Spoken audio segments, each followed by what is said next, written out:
is a presentation of Fox Sports. We are Fox. We are Florida.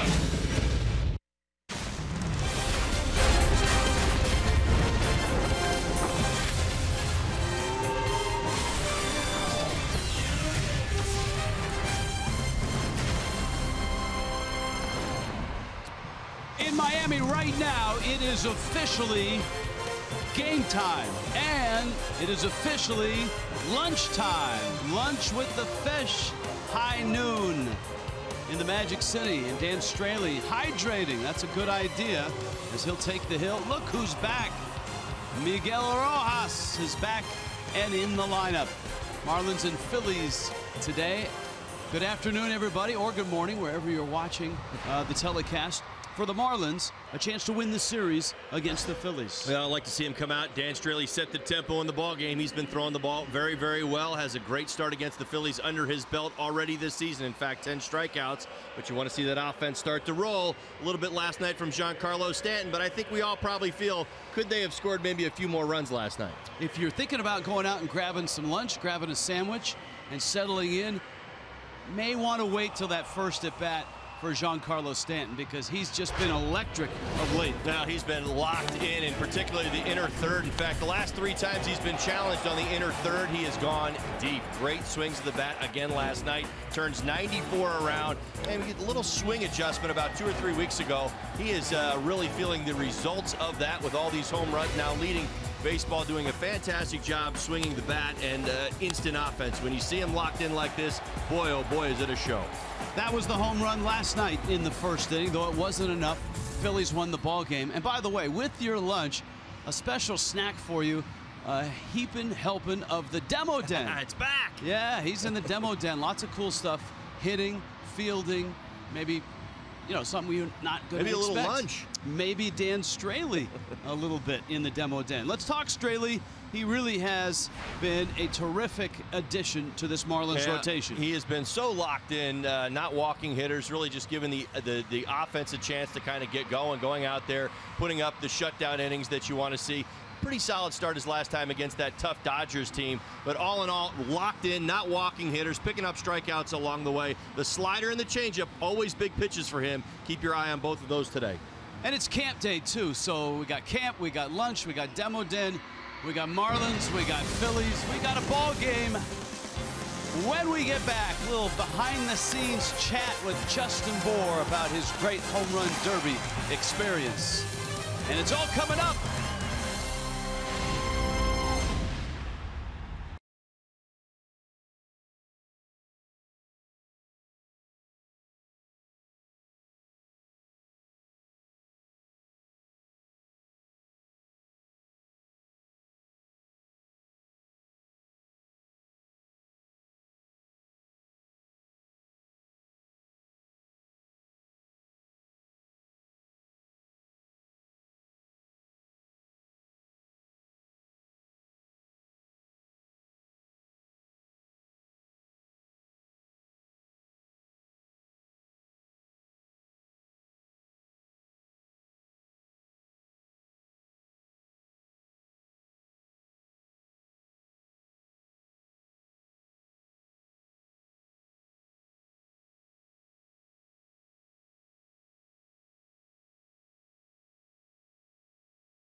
Phillies and Fish. Let's get this thing started. Jeff Nelson, Craig Minervini. Guys. A bright and early game today. Thank you, Rich. Yes, the Phillies and the Marlins. Phillies and all these NL East teams are in particular getting a close-up look at Justin Bour. And now everybody around the nation knows about him too. Yeah, and that's what you want as a player. You know, you want to get to the major leagues, and then you want to figure out, how do I stay? It's a little bit easier to get here, but it's harder to stay as a big leaguer. And now, you know, he's going into his third full season and putting together a great year. You know, he's 2 home runs shy of a career high, 10 RBIs shy of a career high, so he's making a name for himself. And I absolutely, you saw the interview earlier about the home run derby. I would love to see him in it next year. Harper's going to be in it. It's going to be in Washington at the Nats Park, another National League stadium for the All-Star game. You know, it's great to see, and this is what you want as a player. Now you want to get to the playoffs. Now you want to get to the World Series. But, you know, if he stays healthy and continues to go on this line, he's got a long time in the big leagues. Justin Bour had a chance to reflect on some of those great moments at the home run derby. The road for me really hasn't been super easy. You know, I've had to work for every single thing that I've, got in this game of baseball, and I mean that's the way it should be. You should have to earn everything. So to sort of be recognized as someone who, they chose to do the home run derby was a really cool experience for me. You know, as a baseball player, those are the moments that you look forward to. That's why you play the game of baseball, is for opportunities like that. Big stage, and that's where you want to be. I mean, it's all about giving people a show, and they want to see people having a good time. They want to see the way people act and their personalities, and that we're not just mindless robots out there playing baseball, but we are, human beings. So. All right, and Bour said that donut, yes, it was planned with Stan, who asked him a few days before, would you mind if I come out? He said, of course. And he loved playing to the crowd, and everybody now who watched that derby knows the name Justin Bour. Unfortunately, opponents are finding out the impact that he could have in a baseball game all too often as well. Game 3 of the series is coming up, the Phils and the Fish, next on Fox Sports Florida.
Marlins baseball on Fox Sports Florida is brought to you by Jeep. By GMC, we are professional grade. By your local Toyota dealers, let's go places. And by Southwest, transparency, low fares, nothing to hide. Campers, bright colors, bright shiny faces, and they're digging into some lunch right now. High noon in the National League East. Dan Straley on the mound for Miami. Straley's had a really nice run. The ERA at 3.32. Last 6 starts, the ERA is in the low 2s. And this ball game starts with a fastball to Cesar Hernandez. Freddie Galvis, Nick Williams will follow. See those numbers from Dan Straley. Outstanding last start. Made the first start of the second half. First Los Angeles Dodgers, 5 innings, 8 hits, couple earned runs, did give up a couple home runs. No walks, strikeout. There you go, May 31st against the Philadelphia Phillies. Outstanding stuff. 10 strikeouts. Boy, oh boy, did he have the slider and changeup working that day. See it again today against this Phillies lineup. 2-1 pitch on the ground, backhanded by Bohr. On to first in time. The ball game starts without number 1. Here's the Phils, brought to you by Southwest. Cesar Hernandez and Freddie Galvis up top. Nick Williams has had a really nice series. Couple doubles and a homer. Maikel Franco had a big home run in last night's ball game. Daniel Nava gets a start in left. Tommy Joseph. Odubel Herrera slides down to the 7 spot. Andrew Knapp hits 8th. And Nick Pivetta, Marlins' first look at the big hard-throwing Canadian. And this would be Freddie Galvis. That would be ball 1. Galvis a double, an RBI, couple hits. Switch hitting Venezuelan shortstop. 3 hits in the series, all going the other direction.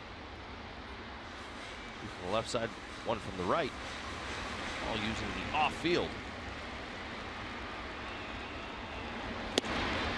Just not a lot of history for Dan Straley and the Phils. He has made a start this year against Philadelphia, and he beat him 10-2 at home. And that's it for this year. 1 start last year beat him as well. So small sample size theater, but good numbers for Straley. 3-1 pitch to Galvis. And changeup misses outside. Galvis walks. Miami's defense this afternoon. As the Marlins look to win their first series here in the second half. Ozuna, Yelich, and Stanton, that's your outfield. Dietrich over at third base. Rojas is back. Good to see him in the lineup today. D. Gordon, Justin Bohr, A.J. Ellis behind the plate, along with Dan Straley. Good to have that man back. Miguel Rojas gets the start here for JT Riddle. Even though Pivetta is a right-hander, righties have hit so well. You heard Jeff Nelson document that on the Marlins Live. So it's a good day to give Riddle an off day and look for Rojas to find his way around the infield. He could get maybe 3 starts a week in that fashion.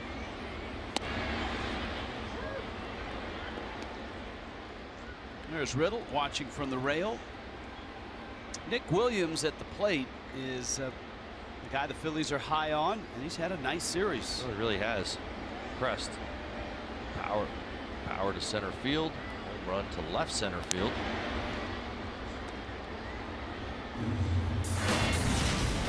Take a quick look at this. This is a 3-1 fastball from Marlon Garcia. Lefty-lefty matchup. Got himself into a favorable count, but real nice swing. Stayed back on his backside. Drove it over the left center field wall. Runner goes, and Williams drills it in the gap, right center field. It's going to the wall. Galvis will score easily. Only question is 2 or 3 for Williams, and it looks like 3. Stand-up triple. And Straley gets popped in the nose here in the first inning. First triple of his young major league career. Changeup. Big pitch for Dan Straley. Brings it out early. Missed with it a few times to Galvis. Missed with it out over the plate here. You see where Christian Yelich was playing over towards left center field. Creates a huge gap. Williams straight through it. And exit velocity very nice. He's barreling up quite often. Off to the races. Get over to third base easily without even a slide. Maikel Franco, middle infield back. Franco lifts that one to center, and that should be deep enough to score the run. Williams tags, and he will score. So the Phillies, just like that, jump Straley for 2 runs. And with 2 outs, Daniel Nava comes up. Dan Straley has shown, even in the first half, some vulnerability early in a ball game as he establishes his fastball command. Changeup and slider, they get into a rhythm. Saw the mistake with the changeup. That an elevated pitch. Franco, all he had to do was back it up and get the sacrifice fly, and he does.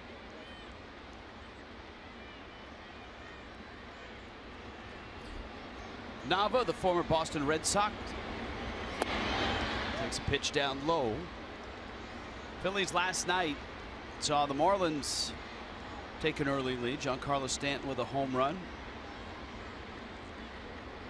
Both teams went back and forth until the Phillies took the lead, kept it 5-2, and they used the long ball late to get it. Miguel Franco a homer. Williams had a 2-run shot. Those two guys have teamed up here to make it 2-0.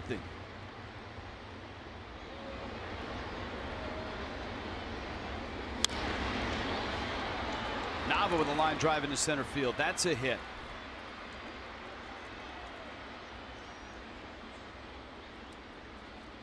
If you look at Straley running back all the way to mid-June, not a lot of hits and not a lot of runs.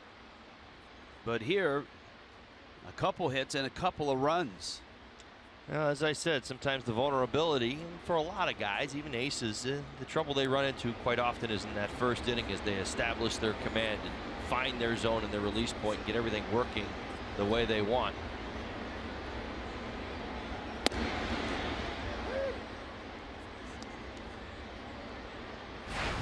Tommy Joseph now. Joseph getting the start at first. He was in there last night and was 0 for 5. Phillies are 30 games under at 31-61. Joseph's line drive finds foul grounds. From Yelich to Stanton on that foul ball there. The guy with the Yelich shirt couldn't hold it, but Stanton was behind him.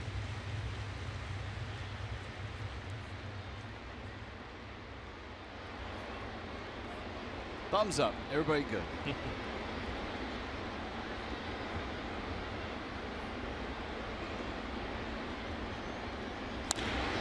That's hit hard. Oh yeah, I haven't seen Straley get knocked around like this for a while. It's a pretty good example, as I just said, as he settles in, trying to find that release point. Time and time again throughout the first half, we've watched Dan Straley bury a right-handed hitter with that slow sweeping 83-mile-an-hour slider on an 0-2 pitch. Watch. This ends up out over the middle. A.J. Ellis calls for it where he wants it. Straley unable to get it there. See how that pitch didn't quite have enough finish on it to get off the plate. So an 0-2 base hit for Tommy Joseph. All of a sudden, the Phillies have sent 7 men to the plate here in the first inning, and this is Odubel Herrera.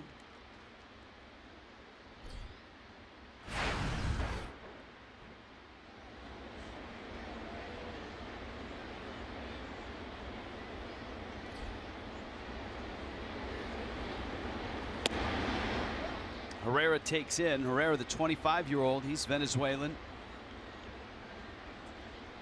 He's established himself as an everyday player after being a Rule 5 draft pick from the Rangers. And an infielder nonetheless. Phillies threw him out in center in 2015. Had a nice year and followed that up with an all-star season last year. Pop up. Dietrich slides, makes the catch, and bangs his knee. Derek Dietrich in some pain, holds the baseball.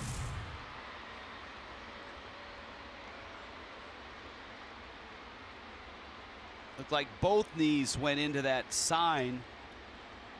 It may look soft, but believe me, there's hard stuff behind it. 2-0 start for the Phils.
strike first in this one. D. Gordon coming to the plate. Miami's lineup is brought to you by Southwest's Gordon, followed by Giancarlo Stanton. Look at the last 11 games, 8 home runs.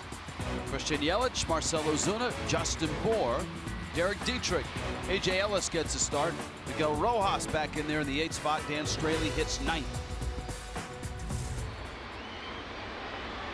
Nick Pivetta. There's strike one. There he is. Let's scout Nick Pivetta. 6'5", 220 pounds, 24-year-old. Here's your Auto Nation scouting report. Tail of the tape. 14 home runs allowed in 64 innings, 12 starts. A lot of homer in 5 straight. 5 homers in his last 2 starts. So stick to the heat. Yeah, that's number 2. Pivetta's four-seamer has caused him some major issues this year. .313 batting average against, .609 slugging percentage, 18 of the 31 hits for extra bases, including 8 homers. And oh, by the way, calling all righties. Righties are hitting .301 with 13 of the 14 homers he's surrendered. So it's a chance to do some serious damage today for the righties in the Marlins lineup. Reverse splits. Yeah, very much. I mean, it's crazy.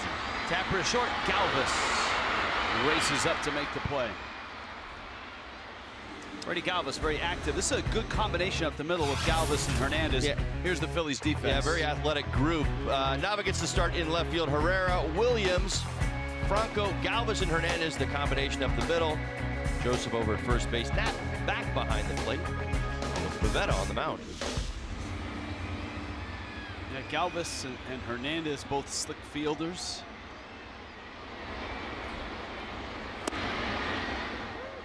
Here's Stanton. Pivetta's fastball is kind of his best pitch right now. Stanton has lost a lot of fastballs lately. 29 homers, leads the National League by 3. And he's one behind Aaron Judge for the Major League lead. Judge sits at 30. Well, for Pivetta, the changeup is quite inconsistent, doesn't throw it very often. The slider is a pitch he uses, but doesn't throw it for strikes. It too is very inconsistent. His curveball is primary secondary pitch, 12 to 6. He's got a pretty good break on it. Fastball is what he leans on the most. Throws it 68.5% of the time. Now he's got good velocity, 94, 95 miles an hour. But as I said, cause him some trouble. It's got arm side run, which means that can tail right back into a right-handed hitter's barrel. Fastball up, and it's 3-1. That one tailed up towards Stanton. He is out of Victoria, British Columbia, one of the most beautiful cities in North America.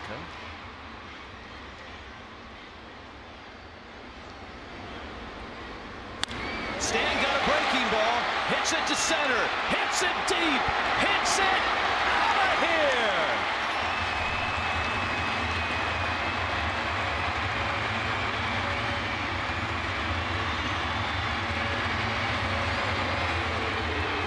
Told you, don't go get lunch just yet.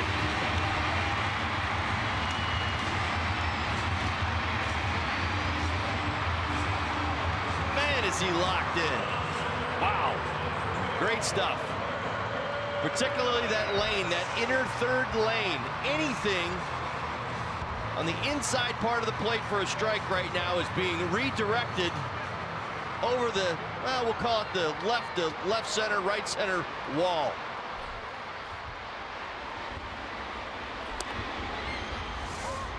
.3-1 hanging curveball. Go to the fastball. This is splitting the plate and at his belt, working its way down right into Giancarlo Stanton's swing. Good afternoon. 30 now.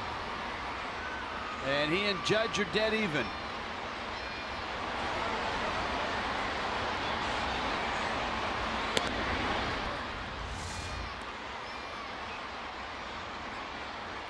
Great extension staying through the baseball. We talked about it in the pregame show today. Adjustment he's made over the last 2 weeks. Yelich rung up. Here it is. Major League Baseball home run leaders. Giancarlo Stanton Right there with Aaron Judge. Here comes Marcell Ozuna.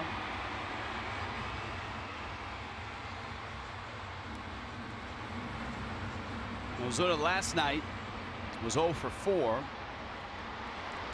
Game 1 had a double. Couple of hits.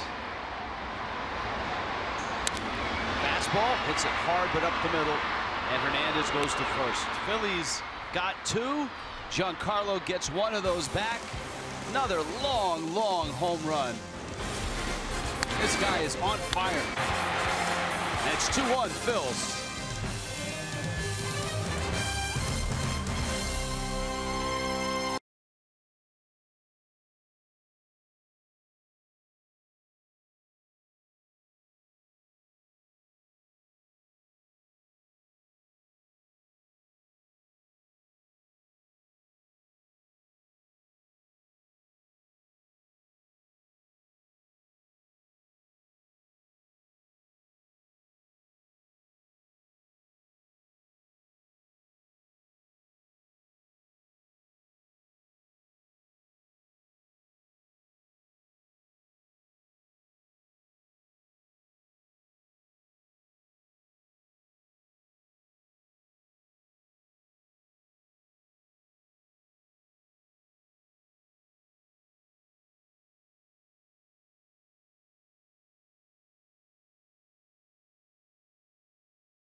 Stanton, 9 homers in 12 games, and a first inning blast to left center field.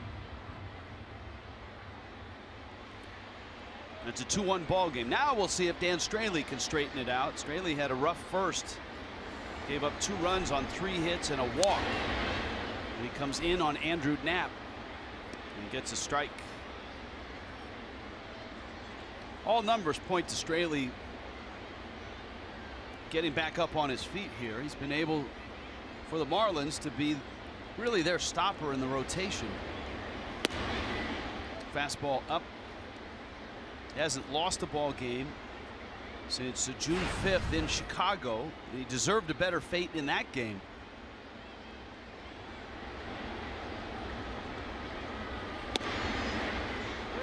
And a letter high strike on the Phillies catcher. Knapp to be followed by Nick Pivetta and Cesar Hernandez.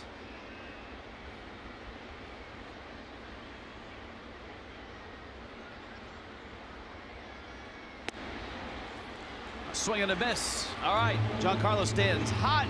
That has sent Todd Hollandsworth scurrying to our demo den. Oh, I can't help myself right now. I'm so excited. We got Giancarlo Stanton hot as he's been all season long, and he's hitting home runs. It's so much fun to talk about. And what we know is this. Boy, oh boy, is he absolutely cleaning out this lane right here, the inner third. All right, you see the 3 boxes. You look to the left. That first box was what Giancarlo Stanton was a little bit earlier this season as he was kind of progressing into where his swing is now. It's a little bit more closed off. Now you look over to the left, June 28th. You see the feet. They're a little bit closer, but still a closed stance, a little bit more upright and closer to the plate. Well, one adjustment that Giancarlo Stanton has actually made is that he wants to, and you see it in the middle, July 4th, that's in St. Louis. He was actually working through this swing. Now, he was struggling at the time. What he wanted to do was do a better job of staying on this lane, the outside part of the plate, because he was getting an awful lot of sliders out there and a lot of fastballs working, as he almost always does. And in fact, against Pivetta in the first at-bat of this ball game, he saw really nothing but everything away out here. So what Stanton's done is not only has he closed off his front side and straightened up his shoulders a little bit, but the adjustment that he made to where he is now, and he's really hot, I think maybe back to the San Francisco home run that he hit out to right field, is that he moved off the plate just a little bit. He's widened his stance just a little bit, and he is definitely closed. But the one thing that you're seeing is this lane right here now is his. He owns it. His timing is so good. You see how his feet are right there. Back leg on the back line, that step right towards the mound. It's allowing him to stay on the outside pitch and merely react to the inside corner. And what you saw on the 3-1 pitch was Giancarlo Stanton take a 3-1 hanging curveball inside part of the plate as it works its way back out of the middle and get through it, finish it, and extend through it, and he ends up hitting another home run in this series. He is, right now, a really tough guy to pitch to. Cesar Hernandez at the plate, full count, Straley with a breaking ball that shoots wide of Juan Samuel, the third base coach for the Phillies.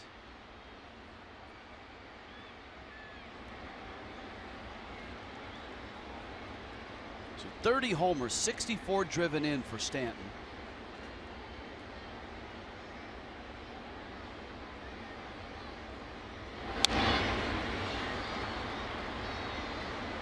Count goes back to full at 3-2. Hernandez bounced out in the first. Straley ran into trouble when he walked Freddie Galvis, who's on deck. A Williams triple, a Franco sacrifice fly. Just like that, it was 2-0. Phillies got 2 more hits in that inning as well.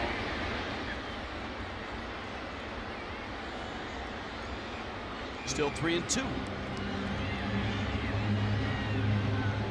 Stanton, a first inning home run today, a first inning home run last night, a first inning home run on Monday.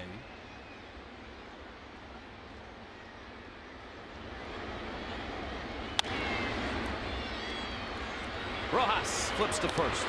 So now's a good time to go get a sandwich. Hope you're having a good day. Glad you're with us. It's 2-1 Phillies.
This season, every base that D. Gordon steals will help the fight to end hunger and poverty in the Dominican Republic. He's pledged to personally donate $200 for every stolen base he records, and he's asking fans to make a pledge of their own. And anyone who donates is eligible for VIP Marlin experiences. Join his fight at pledgeit.org/D-Gordon. Pledgeit.org/D-Gordon. Justin Bour against Nick Pivetta. There you go, 32 stolen bases. Billy Hamilton at 39. Marlins will see Billy Hamilton here this weekend. Marlins in Cincinnati against the Reds. Pivetta gets 2 quick strikes on Justin Bour. Okay, we've talked about maybe why Pivetta has struggled against righties. The flip side is, why is he doing so well against lefties? Well, in my opinion, and again, I haven't seen a whole lot of Pivetta, but what typically numbers indicate when you see splits as drastic as these, and you see the numbers right there, 218 against the lefties, home run allowed, 301, 13, now 14 home runs, I believe, was Giancarlo Stanton's home run. So what's the issue? Well, for right-handed hitters, here's the advantage. He doesn't have a consistent slider or a changeup, anything that not only changes speed, changes location, or that he can get away from a right-handed hitter.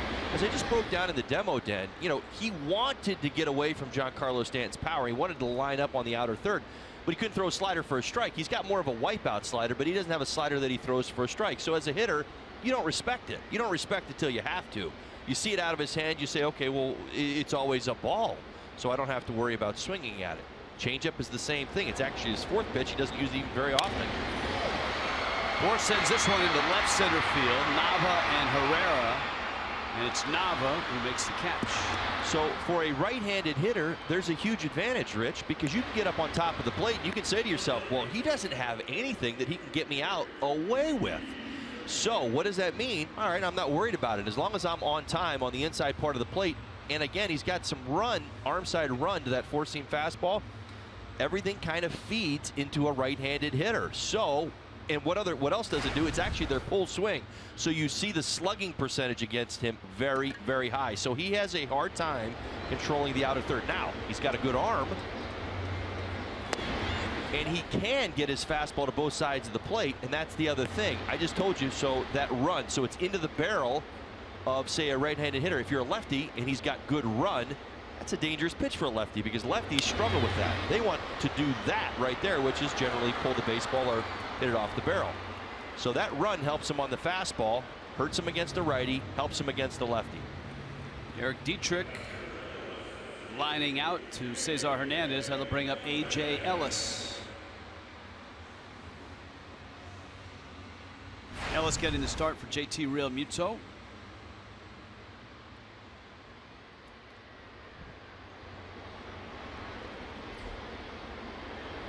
Pivetta's a big guy too. He's a 6'5", 210-pounder. Now Victoria, British Columbia has produced some other athletic talent. Some of it you probably haven't heard of. There's a lot of soccer and stuff that comes from Victoria. One guy who was an outstanding soccer player and a pretty good point guard, Steve Nash from Victoria. And Michael Saunders, also a major leaguer, outfielder. He's from actually the same high school, or as they call it in Victoria, secondary school, Lambrick Park. 2-1. A.J. Ellis shoots it into right field for a hit.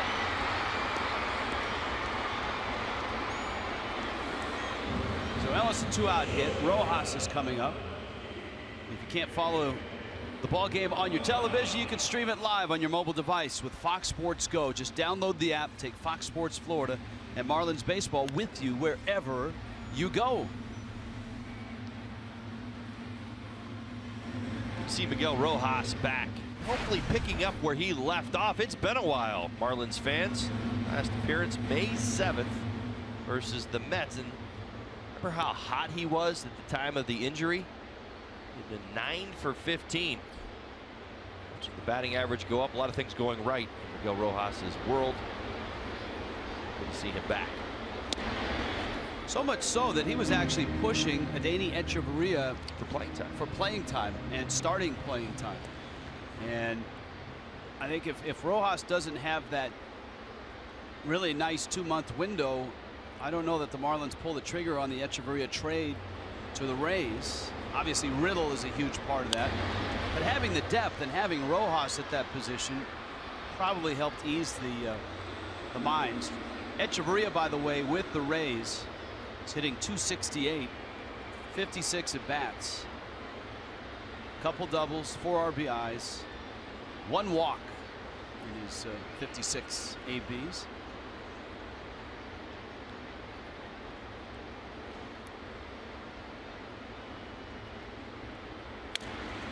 Handcuff and a little roller. Pavetta's got it. Rojas dives. Safe. Pavetta goes down. Rojas is okay. Boy, a lot of things could have gone wrong at first base there for both Pavetta and Rojas. Especially coming off a broken thumb. Incredible effort from both Pavetta and Rojas. Rojas wanting that base hit so desperately. Hitters do it all the time. Everybody says why. Your instincts take over. Next thing you know, you find yourself doing a headfirst slide into first base. Now, people may say, well, why is he sliding head first? You are taught to slide head first at first base if the pitcher has a chance to tag you and you can beat him to the bag. So much of it's instinctual, and it's a hunger and it's a desire to be safe. It's as simple as that. And a lot of times there's, the explanation or what you think is the right way to do this. The bottom line, every guy out of the box wants the base hit. He wants to be safe for all the reasons. So you'll do whatever. It's like jumping on a fumble in the end zone. You want it, you got to get it. It's a touchdown if you cover it, and that's what you think, and that's what goes through your mind. So thankfully, no injury. Certainly don't endorse it, especially the young kids out there. Don't be thinking head first slides. You get your fingers stepped on, you get your thumbs jammed. As Rich just said, it's not something you want to practice, but I've always said this, I always get it. I've done it I slid leg first, I slid head first, I dove for the back. I did it all because you want to be safe. Straley thinks about bunting, and it takes a strike. Now, remember Dan Straley had that sore hand his last start, and there was a play at first base where he landed on that hand. He also irritated or aggravated that hand hitting. But all the indications are the hand is better for this start. It's high to the count, 0-2.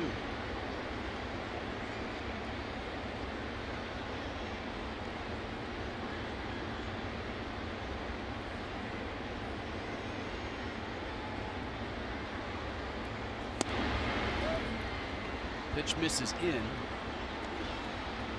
It's 1-2. Well, let me take that back. At the knees and plenty of the plate. I can't even drop a borderline on that one. A break for Straley. That one is center cut. When we get back, we'll hear from Dan Straley. New father next.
The third inning, and Dan Straley and his wife Amanda, proud parents of Jackson.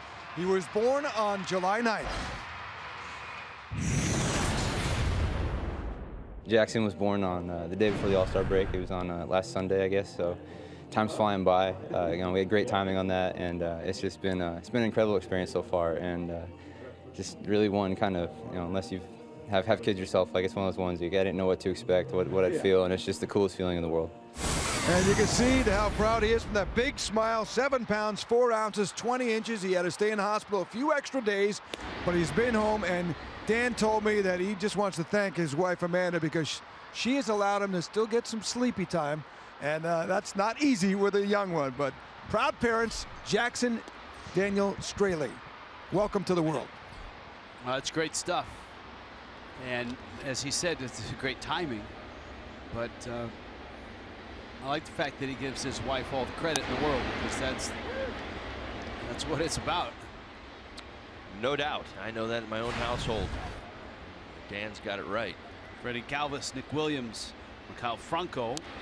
This will be a barometer for Straley here this inning to see if he has been able to get it back in that groove that he's been in after a rough first inning.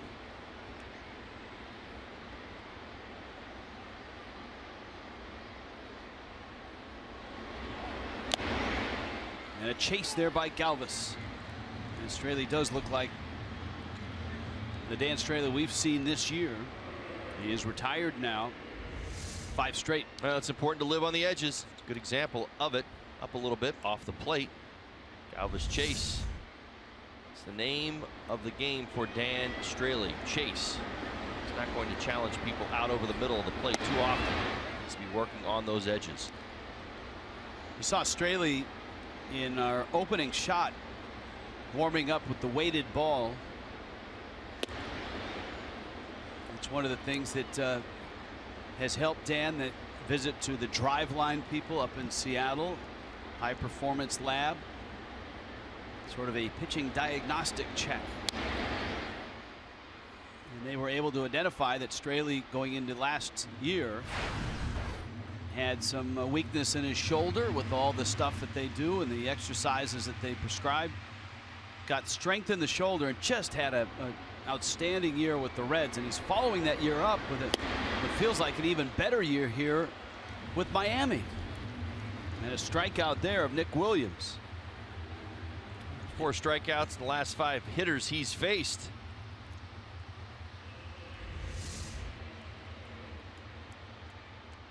Here comes Franco now, and here's a look on Fox Tracks. Elevated fastball, as we talked about, the edges just above the top of the zone, 91 miles an hour, but enough to get it by the hot hitting Williams. Now Franco, sacrifice fly. He's knocked in 50.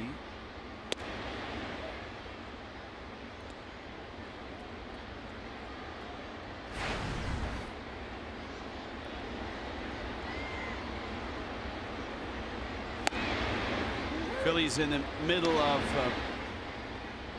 right now year almost 3 of a total rebuild. Franco, one of the young players that has emerged in that time. He'll turn 25 at the end of August. He is a free swinger, but he does damage.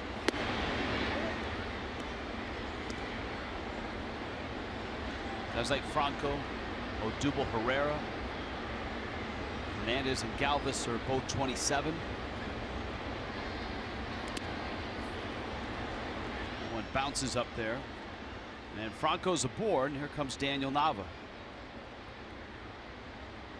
Nava, base hit to center field his first time up.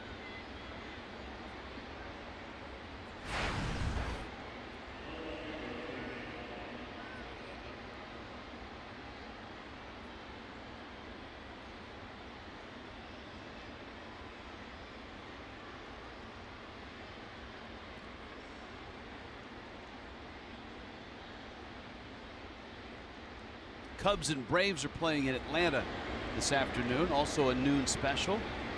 R.A. Dickey on the mound for Atlanta. Cubs have a 1-0 lead. That ball game is in the bottom of the 3rd. Yikes, they had another rain delay last night in the ATL. 2 hours and 30 minutes. They ended at 1:06. And of course, today's game starts at 12:10.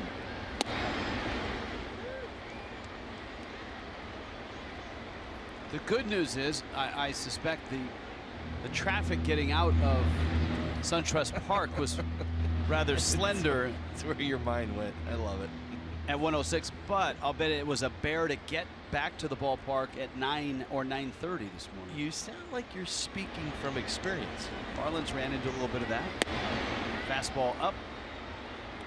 Great ballpark. We look forward to going back there 2 more times before the season's done. After this road trip, lots of National League East play.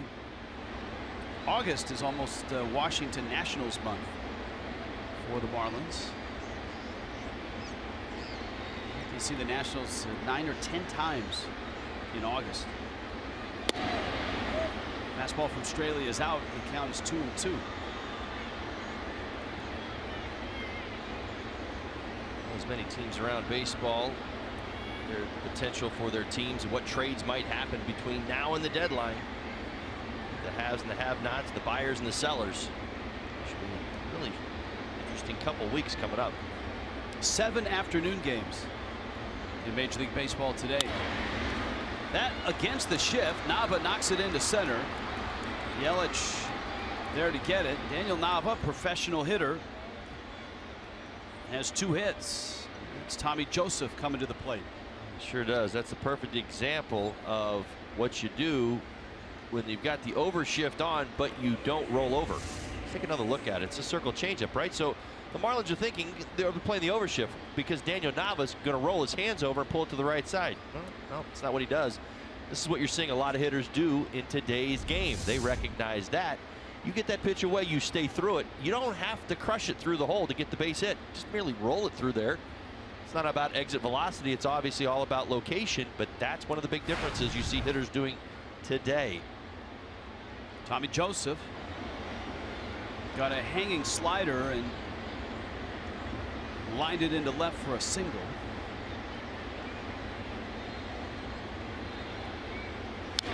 There is news out of Atlanta early in that ball game, and it's not good for the Cubs. Chris Bryant left the game with an apparent left hand injury. Head first slide into third base after a double. He was trying to steal third, and look, sounds like his one of his fingers got caught up in Johan Camargo's shoe. Camargo was at third base for the Braves. We'll try to update you on that if we can, but Bryant has left the ball game with an apparent finger or hand injury.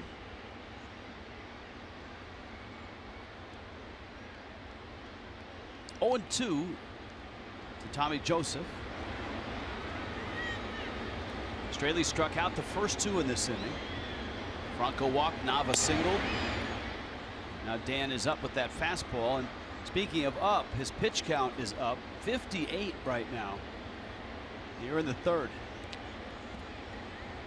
Mike Trout mess up a thumb and first slide into second base here at Marlins Park.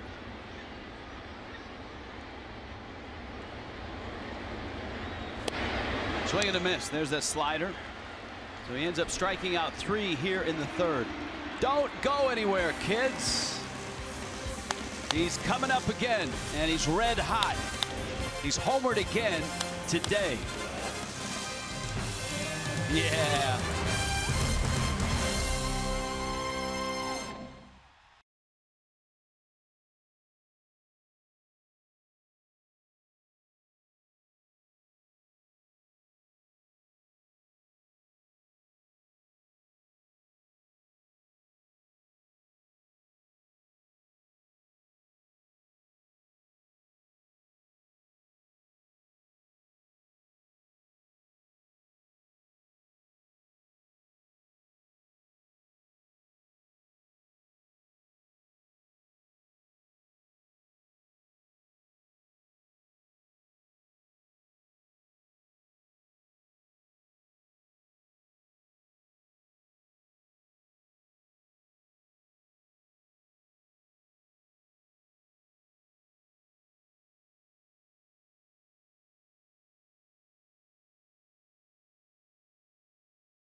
This copyrighted telecast is presented by the authority of the Miami Marlins. It may not be reproduced or retransmitted in any form, and the accounts and the descriptions of this game may not be disseminated without the express written consent of the Miami Marlins. In Miami, 2-1 Phillies. Top of the order for the Fish. D. Gordon, Giancarlo Stanton, and Christian Yelich. Miami looking for a series win before heading on to, I want to say, warmer parts, which is hard to believe for July in Miami, but it sounds like mid to upper 90s in Cincinnati and in Dallas. Sure does. For the Fish and their 6-game road trip. Definitely gets toasty in the Midwest summertime. Gordon fouls a pitch off. And if you're just joining us and say, oh wow, this isn't a replay of last night, this is a ball game. A noon start for the Phillies and the Fish. Phillies got 2 right away. Giancarlo Stanton hit another one to make it 2-1, and Stanton due up second here in this inning.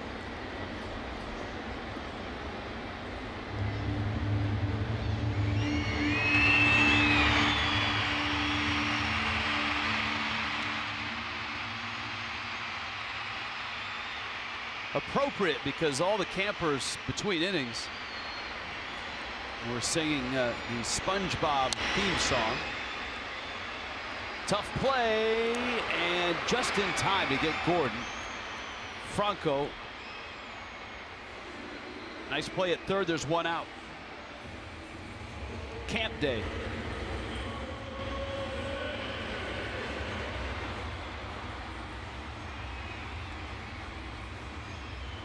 This is turning into a terrific camp day. There's all kinds of different colored shirts. Love it.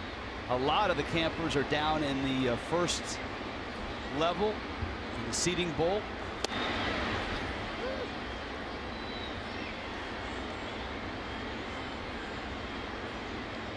Lots of fun, lots of excitement. It's an orange, green. Stanton trying to slow Pivetta down, settles in.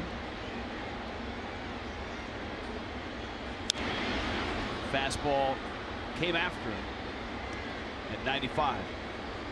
Florida Lottery in-game jackpot, first 93 games, most in Marlins history. Stanton at 30, had 27. Mikey Lowell had a 27 start. Pivetta trying to dot the corner. There you see it. Gary Sheffield in 96 hit 26.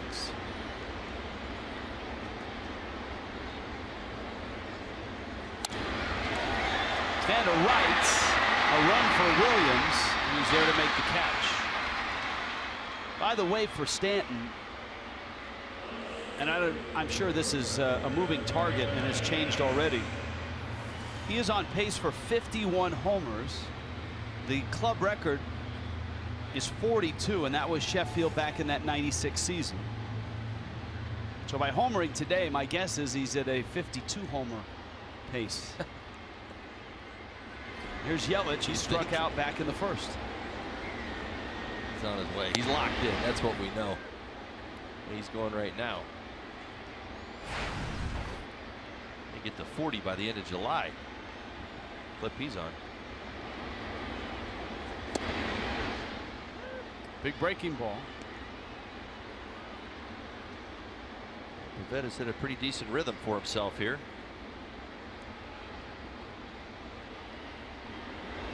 And the scouting report has held the damage that the Marlins have done in terms of hits. Stanton with the home run, A.J. Ellis and Miguel Rojas. It's been the right-handed bats and the lefties. Gordon, Yelich, Bohr, Dietrich without a hit.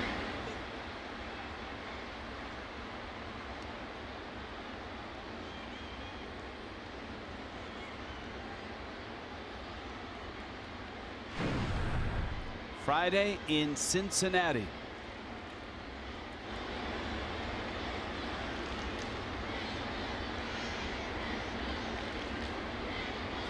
See some home runs at Great American Ballpark. Well, what a great road trip for hitters. Yeah. Well, I was just thinking of the temperatures. I mean, I was a Red for a few months, and this time of year, man, when it gets hot like that, yeah, ball flies in that park all the time. But when you crank up the heat, it's really jumping. Remember, was it Scooter Gennett had the 4 home run game that was at Great American Ballpark. So we'll see. And then it's on to Texas to see the Rangers. 0-2. No swing, says Jerry Lane down at third base.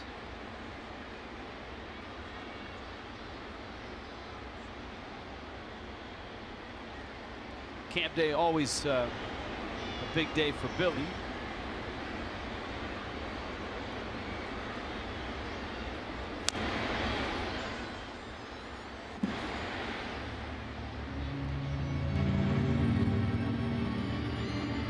Count 1-2.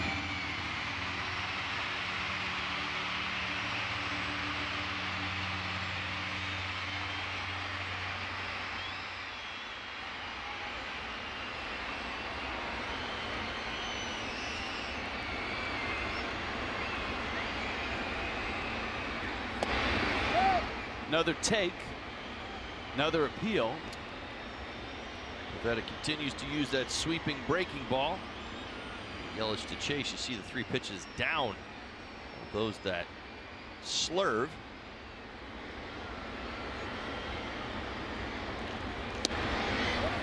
Pitch is out. This is turning into a good Yelich at bat.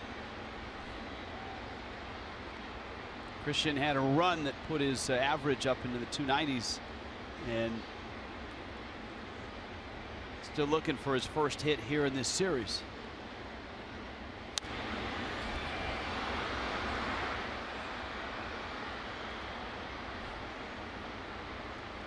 Full count, 3-2.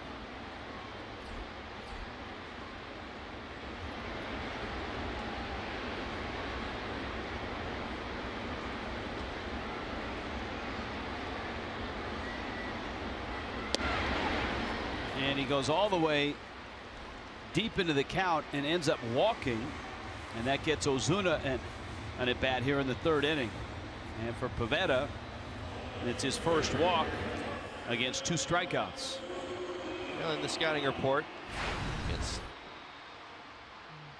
a little note in there, and certainly maybe that's an example of it. His control can get away from him at times. Of course, as we said at the Open, really trying to establish those secondary pitches. He's got a good fastball and likes to move it around the strike zone.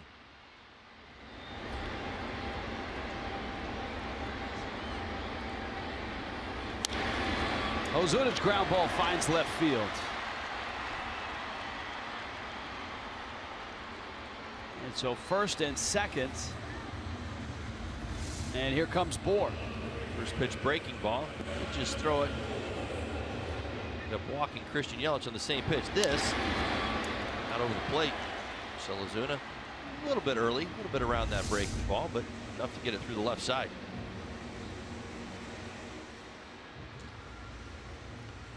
So Bohr climbs in. One thing about Pivetta, when he got to the big leagues this year, he certainly earned it. He was 5-0 with a 1.41 ERA in AAA. But when he arrived in Philadelphia, there were, I'm sure, a lot of Philly fans that were glad to see him for a couple of reasons. He's a really nice prospect. Was a 4th-round pick of the Nationals.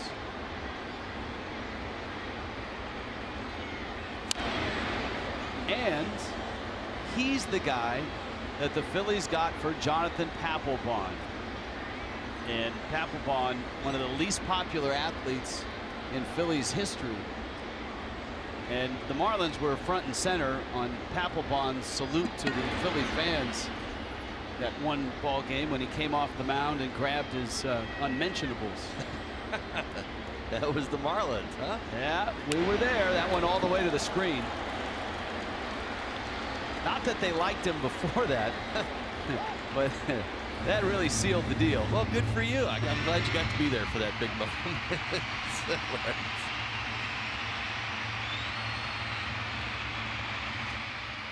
So anybody they got for Papelbon is, I'm sure, gets a a cheesesteak and a pat on the back and a go get him.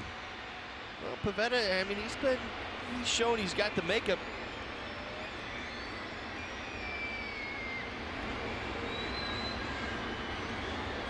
Ozuna at second.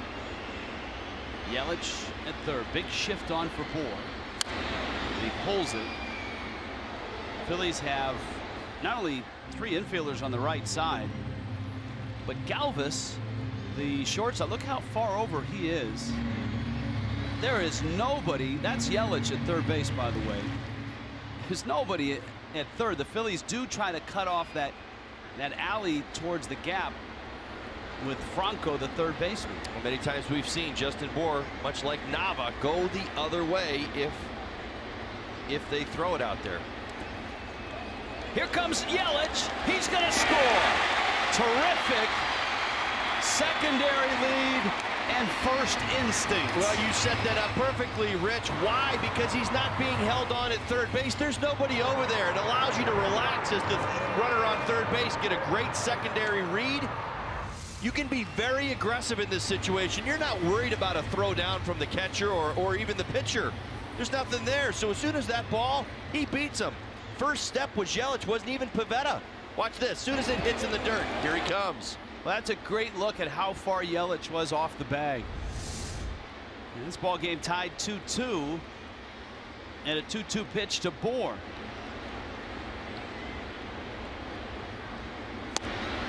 Struck him out. Bohr goes down looking. But this run a big one. Yelich not that far away from a run, and he scores.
In Miami, you're watching a GMC Wednesday showdown. Marlins and Phillies finishing off 3-game set. Entertaining game so far. Camp day, so the place is buzzing. I believe the supply of Mountain Dew is running low, though, in the ballpark with this group.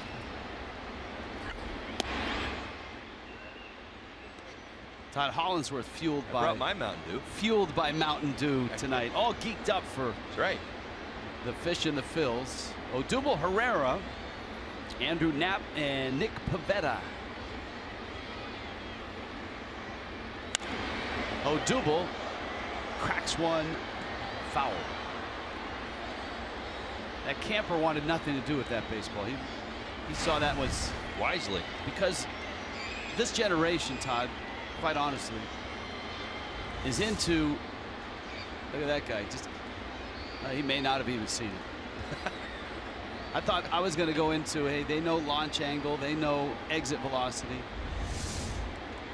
they know cell phones. There you go. That's where he's getting all that. He's downloading on his MLB.com app. Kids are all up on StatCast. Herrera strikes out. Straley has put it in gear in terms of strikeouts. He didn't punch out anybody in the first. He now has 6 in the ball game. Cincinnati, as we shift into Grader's Ice Cream and the Montgomery Inn in Cincinnati. South Florida Honda dealers, get you ready. Jeff Nelson, Craig Minervini will be in the Fox Sports Florida studios. Jose Urena will be on the mound at the Great American Ballpark facing the Cincinnati Reds. This is Andrew Knapp, Phillies catcher.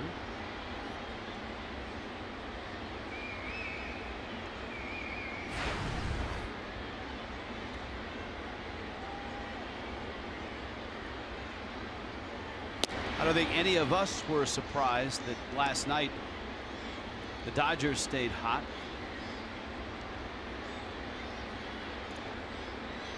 Clayton Kershaw and the Dodgers beat the White Sox last night 1-0. 65-29. The Dodgers run 30 of 34.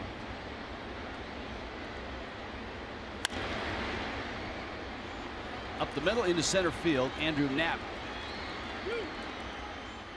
with a single. T-Mobile has full bars and is ready to go with an unlimited baseball break. Starling Marte made his return from the 80-game PED suspension. Carlos Correa injured his left thumb. Cubs are hoping that's not the case with Chris Bryant, the 6 to 8 weeks. Bryant left the game today with a hand or finger injury on a head-first slide, much like Correa did. And look at Kershaw, 14 starts. Whip, walks, hits, innings pitched. For Kershaw, from 2014 through this season, is 0.84. That's walks and hits per innings pitched. It's the lowest in any 4-year run in Major League history. Better than Koufax, Seaver, pick any Hall of Famer. They've never gone 0.84 in terms of whip in a 4-year run. Pivetta gets the bunt down, and Bohr throws out Pivetta. The other fun thing was the duel last night between 2 of the top stars in the game. Bryce Harper and the Nationals in Interleague are in Anaheim. This is all in the first inning. This is mano-y-mano. Hey, what's been going on the East Coast right there with Bryce Harper? Oh, yeah, this is my house. You're welcome to come visit Bryce Harper, but how far did you hit it? Yeah, I'll show you where the rocks are. How about that? 2 best hitters in the game. Good stuff. Cesar Hernandez now with 2 outs. Phillies trying to reclaim the lead. Hernandez takes a strike. How do those moments happen, Rich? I mean, honestly, Harper goes deep his first time up, and then Trout comes up his first time up and goes a little farther deep. I mean, seriously. How does Stanton homer in the first inning of all 3 games of this series? Mistake. And all the first inning home runs were all Titanic shots. Yes. They 436 or 437 on this one. Liner center field, that's a hit, and the Phillies chase home another run. Hernandez sends Knapp across. And it's 3-2. Nothing coming easy for Dan Straley. 2-seam fastball. It's up right down the middle of the plate for Hernandez, who stays inside of it. Back through the middle and picks up an RBI single. Phillies pick the lead back up, 3-2.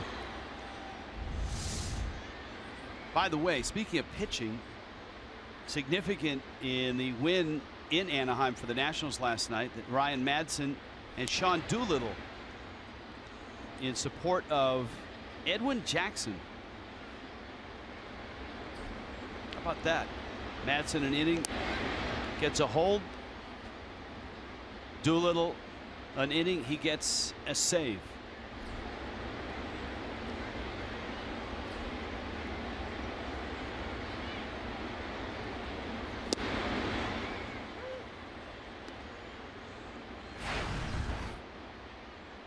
Edwin Jackson, a guy that has been in a lot of places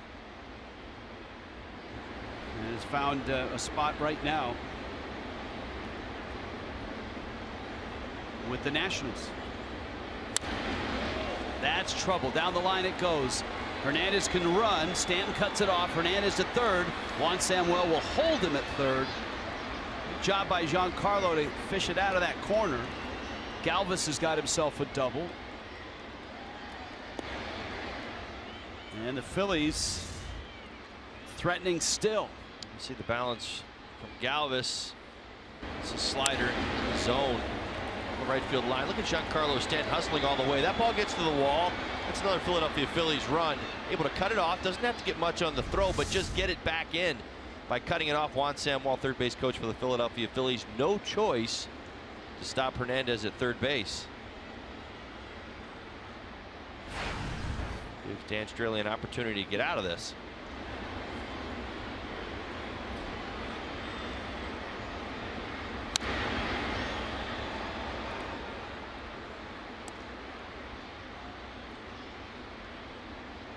Phillies' hottest hitter in this series, now 5 for 12, 4 extra base hits. That it's been tough for those two guys to smile this year. Larry Boa, Pete McCannon. But I think watching this guy for 3 weeks has brought some joy, maybe some relief too, and looking for that next wave, the prospects that the Phillies accrued in a variety of trades. Williams in the Cole Hamels trade.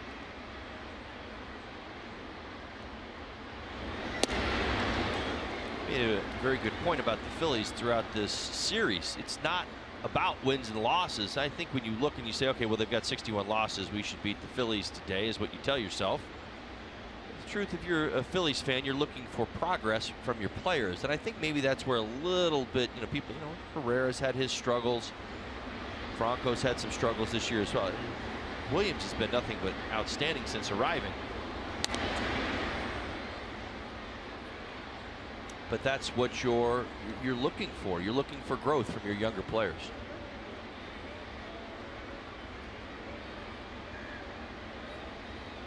It's one of the things to remember in the next 2 weeks with all the trades that send prospects, like the Yankees White Sox trade. Oftentimes you get this prospect and that prospect and all that's great, but they're prospects and you're trading guys that have been able not only to get to the big leagues, stay in the big leagues and be productive in the big leagues, and that's a long way from being a prospect. Now some of those prospects are going to hit and pitch and be on your team for a while, but you just never know. Yep. Chicago White Sox, big trade last night. Yoan Moncada is coming up. He's going to get an opportunity.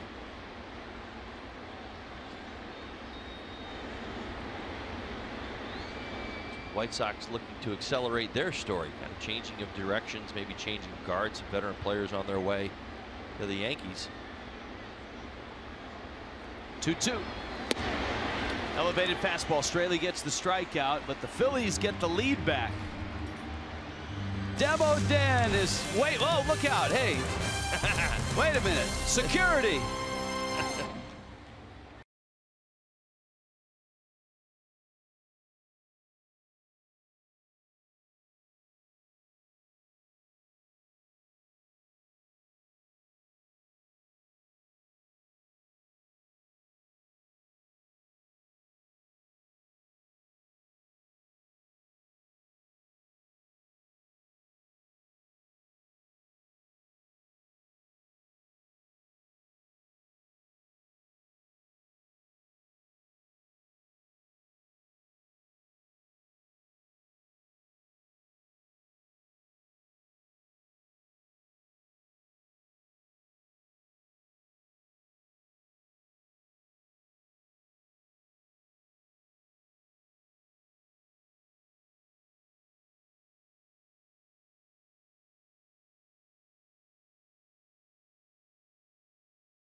bottom 4. Derek Dietrich.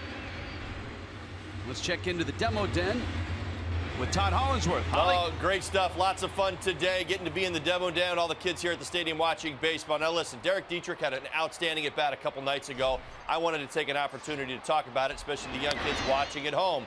You hear me talk about sitting on fastballs all the time, being a good fastball hitter, but keeping your hands back.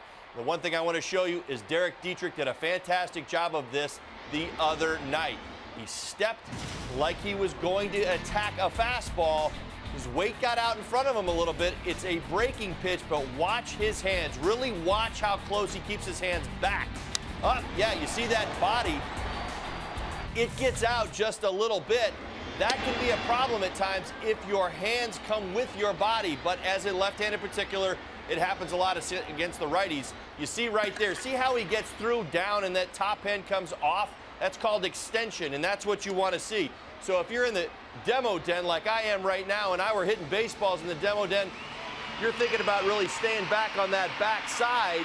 But when you get through the ball, if you see fastball and it's not a fastball and say it's a split finger or it's a curveball, and you see your body start to leak out here, but your hands stay back, you have a fighting chance. And what Derek did in that big at bat, he hit that triple. He stayed down through the zone and was able to get an off-speed pitch, get some extension and some separation, and drive it off the right center field wall for a big triple. Watch the load. He stays back, but the extension is what I really want you to see. That upper body started to leak just a little bit because he was still looking for a fastball, but he kept his hands back. He was able to go down, get that splitty, and drive it off the right field wall. Really nice swing. Started the comeback victory for the Marlins. Hey, Holly, got a question for you after this 3-2 pitch. Derek Dietrich leading it off bottom 4. Don Mattingly was talking about Dietrich the other day. There's a high pop into shallow center. Herrera's after it. And the topic was for young hitters staying with a approach or staying with the plan. That's not, I mean, it's easier said than done, right? Absolutely, Rich. It's a great question. Listen, we talk about hitting adjustments all the time. In fact, you've heard me talk about Giancarlo Stanton and the adjustments he's made this season to his swing. But that's tweaking. Those are minor adjustments. Young guys out there, young fans of baseball, guys who love swinging the bat, you have to have a foundation. And that's what Don Mattingly was even talking to us about. You have to have a point A, a point B, and a point C to what your swing actually is, where your feet are. You can make slight, subtle adjustments to your swing. And in fact, you watch most major leaguers throughout a game, they do this stuff all the time. If you watch your favorite player, if Giancarlo Stanton's your favorite guy, and he keeps getting all those sliders away, you watch Stanton. He's going to make an adjustment. He might get a little bit closer to the plate. But those are the things that you have to pick up on. You don't want to be making radical swings. You can't go from one day having a swing where your feet are straight up to maybe the next day saying, okay, well, I'm going to be this guy today, or tomorrow I'm going to be this guy and I'm going to get my hands way over my head, and then tomorrow I'm going to bring my hands down here. That's what Don Mattingly's actually talking about.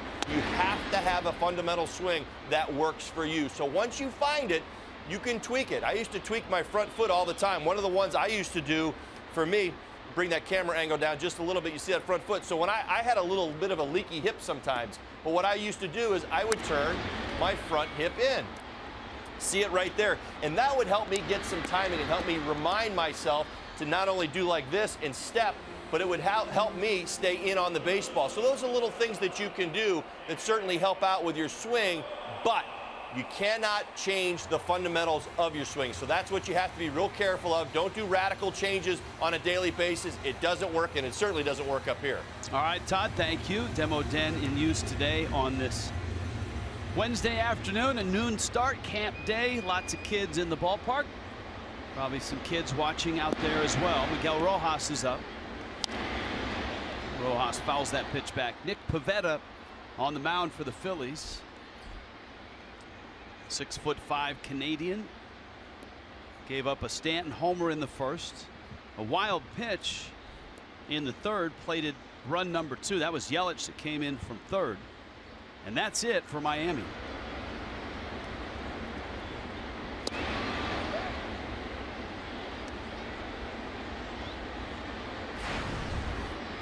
Rojas had an infield hit in the second.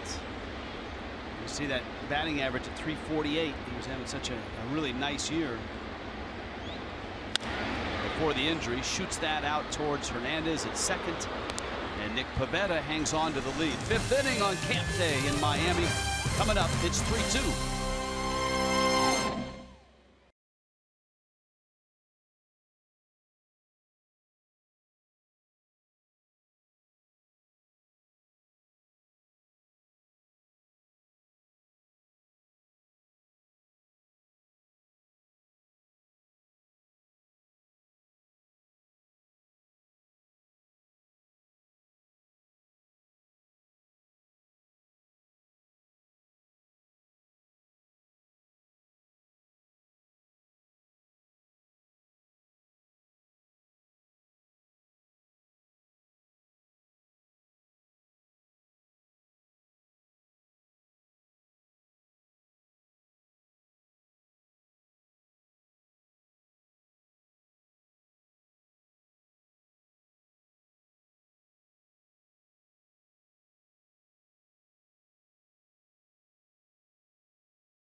Miami Marlins baseball on Fox Sports Florida is brought to you by Jeep.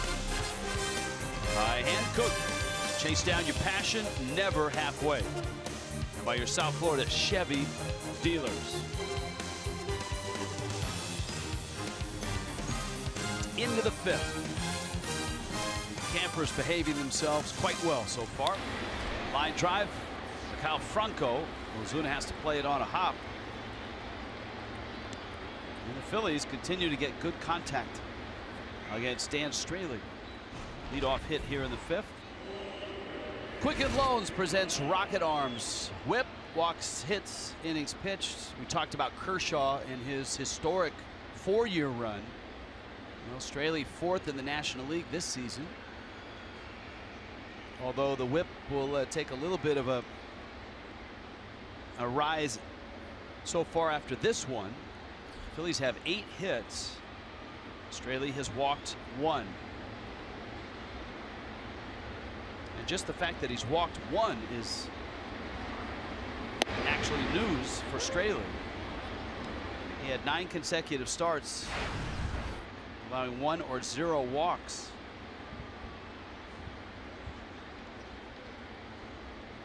So his run has been pretty impressive. It's the first walk in the last 3 games. Excuse me, he's got 2 walks in the ballgame. I glossed right over Kyle Franco's walk in the 3rd. Well, Dan Straley's had a lot of traffic on the bases today. He's been able to navigate it. His team in the game. That's the key right now. You're right.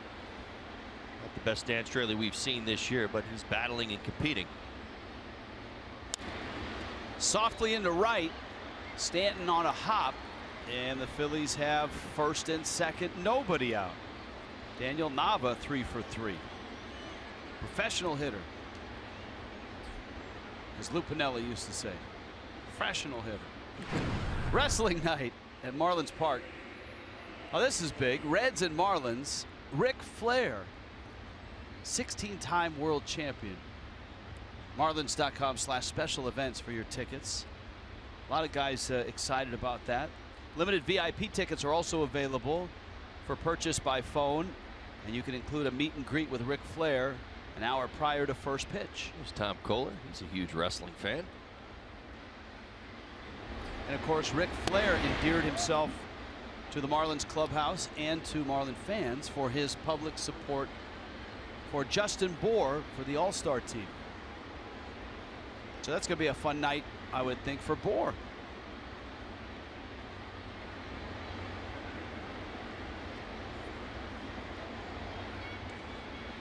A.J. Ramos, the last time there was wrestling night, dressed up and was the Mexicutioner. Say that again? The what? The Mexicution. That was a wrestling character. Okay. And A.J. Ramos dressed the part. Got it. And I think Ramos, didn't he hit someone over the head with a chair in the ring? That was epic. That's homework for our producer, John Solser. By the time we get to wrestling night, is to have that footage intact. 1-1.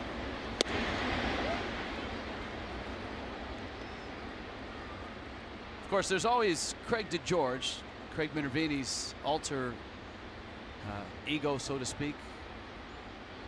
Famed wrestling announcer. Yeah, I think he hit him with a car roof as well. The hood, I should say. The hood of the roof. Yes. Were you ringside for that one, Craig? That was what, 3 years ago? I did. I actually was calling the play-by-play with Bret the Hitman Hart. And I believe Jimmy Mouth of the South Hart. So manager. These world championships that Ric Flair has won, Craig, is there a, yes. Is there a governing body that awarded these world championships? Well, back in my day, Jack Tunney was the president of the World Wrestling Federation, and he would use the bylaws and sanction many of these then WWF wrestlers. So there were rules in some kind of book that nobody ever saw. 2-2 pitch. That's off the end of the bat. It's got some wicked English, and Bohr's going to pick it up, step on the bag. Tommy Joseph is out. We don't want to go too far down the wrestling rabbit hole, but I'm sure on that night Craig will be. Now wait a minute, Craig, are you off that night? I am. That's the rumor. What happened there? I'm going to New York, our family get together, but who knew it was wrestling week? I would have had the family change the picnic. Well, who else is going to be there besides Ric Flair? I mean, that's as big as it gets. That's right. 16-time world champion. That's an intentional walk. There will be more added to the card, I'm sure. And if we need you, we'll text you, and all right, we'll stay with it on social media. So Joseph's out. Herrera's walked. Knapp is the hitter. Phils have him loaded with 1 out. Top of the 5th.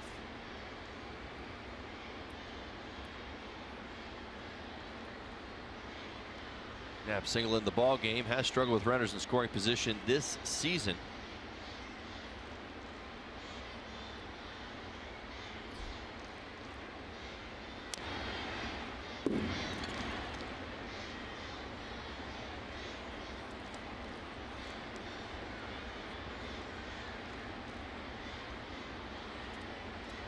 Part of the struggles today for Dan Straley, those secondary pitches, he's going to have to lean on them here. He's hoping for some bad contact, preferably on that changeup, either a pop-up or a ground ball.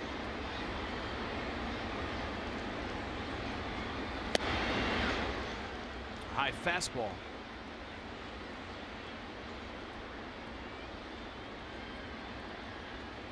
Count 0-2.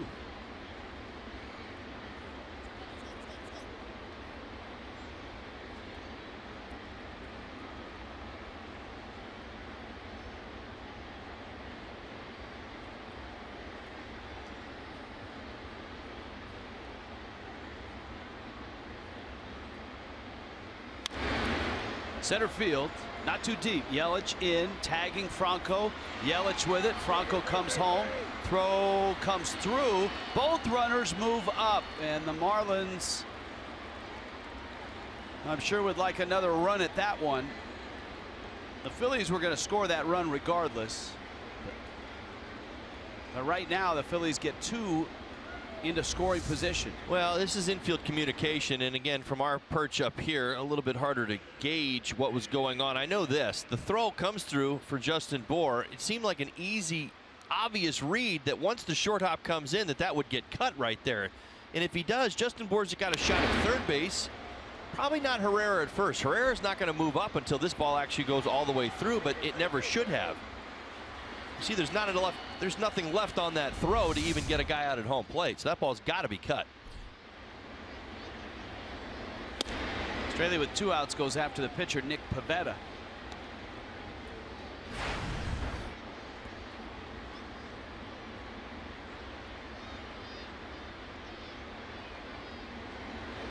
The second sacrifice fly for the Phillies in the ball game. Pivetta guides it over to Bohr, has it, gets to the bag. Another run for the fighting Phils. Halfway through in Miami, it's 4-2.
Murphy drives it right field, hits it deep. Gonzalez back, it is gone! Okay! An unlikely source, and the Marlins walk off with an incredible win. Donnie Murphy, my goodness! There's your Geico moment. He would walk off again. Donnie Murphy. He would quickly become known as Donnie Bleepin' Murphy for his late inning heroics. It's a nice trip down memory lane, brought to you by Geico. Ichiro fouls it back. Dan Straley not his sharpest today, and his day is done. Ichiro in the 9 spot. You got D. Gord and Giancarlo Stanton coming up as well. Here in the 5th. Nick Pivetta. I would guess when Nick Pivetta was growing up, he probably watched a little bit of this guy as a Seattle Mariner. Victoria out the San Juan Islands. Todd Hollinsworth, when he was a high schooler up in those parts, probably took the airboat ride or one of the ferries out to Victoria. 1-2. Little inside out. Galvis just gets it.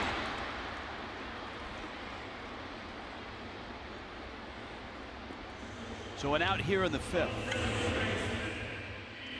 On Saturday night, remember the Reds are coming to town at the end of July, and that Saturday, a 7:10 start for 7,500. Get a D. Gordon bobblehead courtesy of Rico.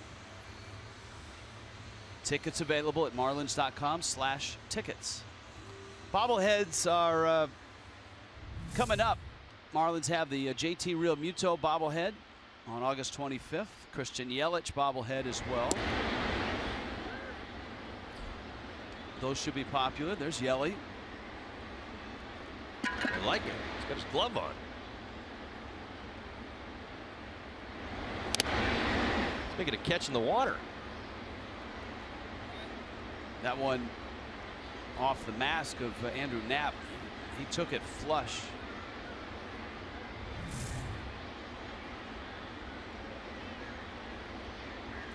Oof.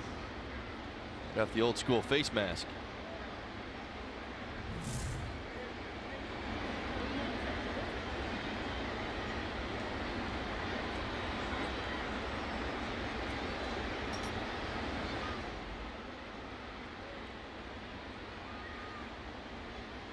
Yeah, it used to be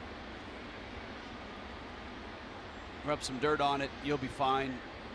But I watched Mike Matheny's career end here in Miami up at the old football stadium with a foul tip back to the mask, which compounded the concussion issues that he had. You know, in the game today, nobody wants to make those bad decisions. I made them myself, talked myself back into the lineup after getting drilled in the head a couple times in the minor leagues. You don't know any better. You want to keep playing, you want to be out there, but it's not the right thing to do. So you got to make sure your guys are healthy, that they're okay.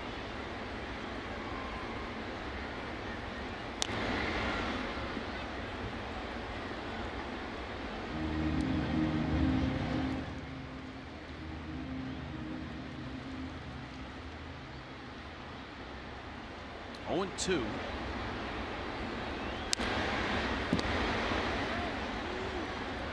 Gordon just gets a piece of that one.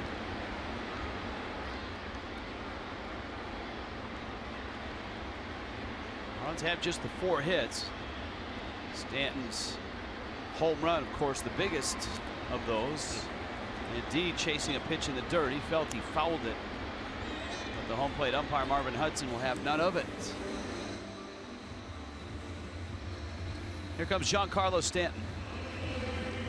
Baseball America is a publication that if you're in the game, whether in the minors or the majors, it's a go-to online. And this was courtesy of Baseball America. That's Mike Stanton. Mike Stanton, August 9th, 2009. And in that issue, it noted that Stanton had climbed up the midseason prospect update.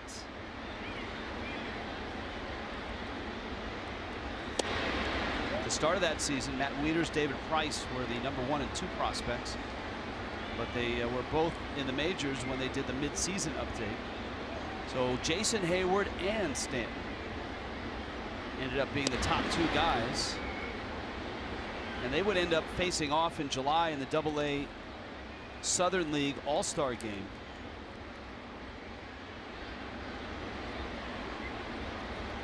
As well, playing against each other, Braves and Marlins.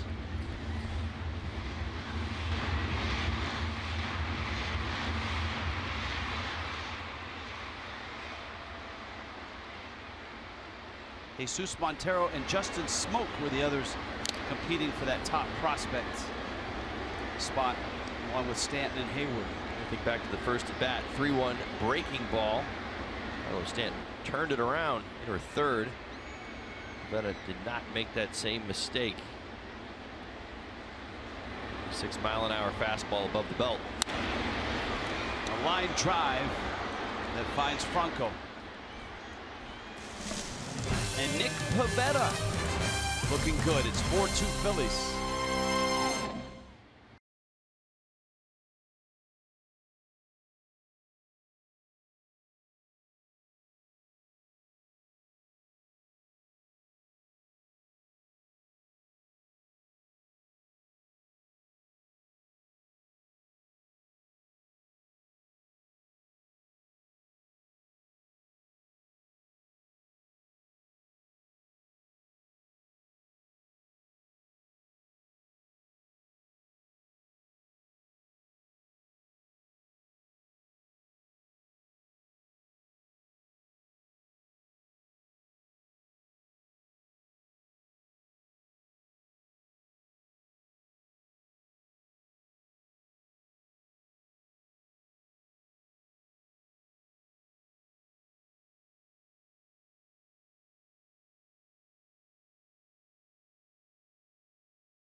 A GMC Wednesday showdown here in Miami.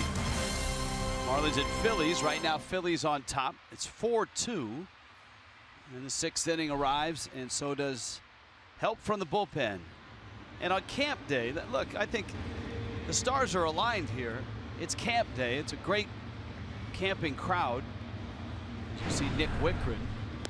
And it is also National Hot Dog Day, which is cause for celebration in a lot of ballparks across the country. The first National Hot Dog Day was actually in 1991, and it was started by the National Hot Dog and Sausage Council.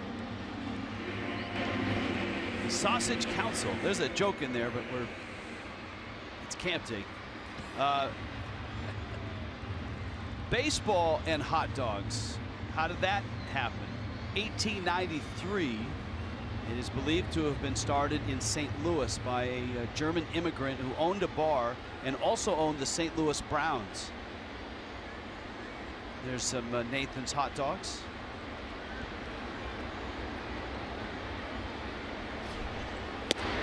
Fastball's a strike.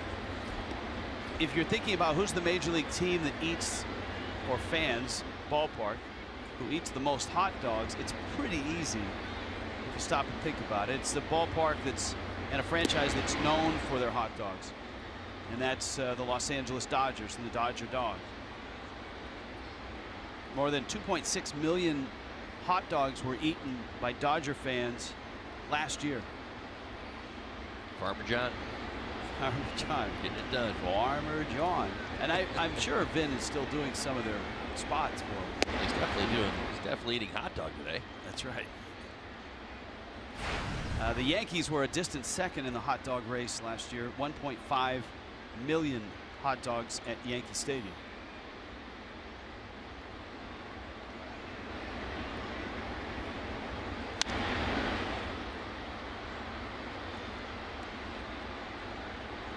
Cesar Hernandez, Freddie Galvis, Nick Williams. This was a Dan Straley start. And Straley, who's been on such a nice run, wobbled out of the gates. What is this, a Rolling Stones reference? Oh, the donkey. Thank you, Zach Cozart. That's very good. Cozart, of course, was just awarded a donkey because in spring training he took his kids. They saw the donkey at a petting zoo, I believe, in Arizona, and so Joey Votto said, if you make the All-Star team, I'm buying you a donkey. Rojas safe at first is Hernandez. Terrific play by Rojas. The Phillies get an infield hit. So the beast of burden, I get it now. Zach Cozart and the Reds on Friday nights. You see that down to a knee. Rojas over at short. And is hustling all the way, picks up his second hit of the ball game. Let's try by Rojas.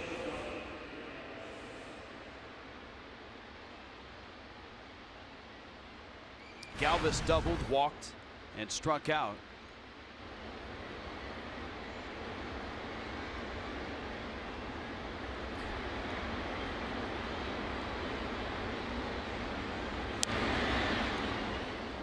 Dan Straley did strike out 7, walked 3.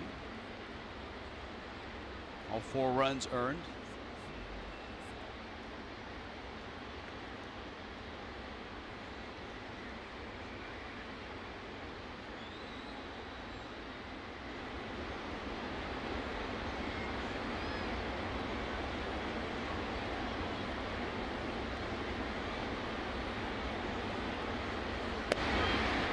In that Cubs-Braves game right now, Cubs have a 3-0 lead over Atlanta. That ball game in Atlanta, the news there, Chris Bryant left with a apparent finger injury suffered on a head-first slide.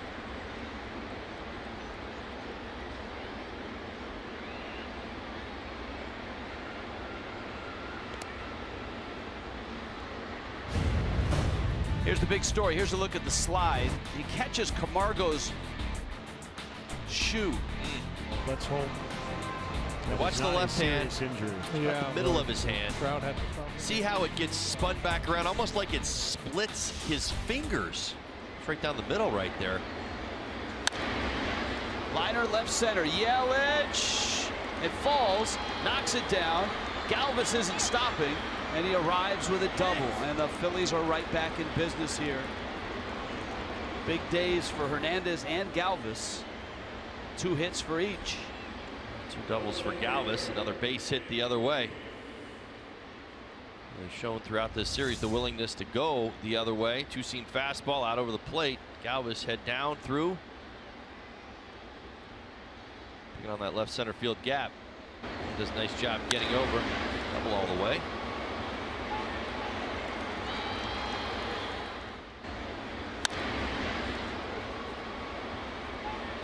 This Phillies team has kept constant pressure on the Marlins pitching all series long. Even last night's ball game. Lots of opportunities.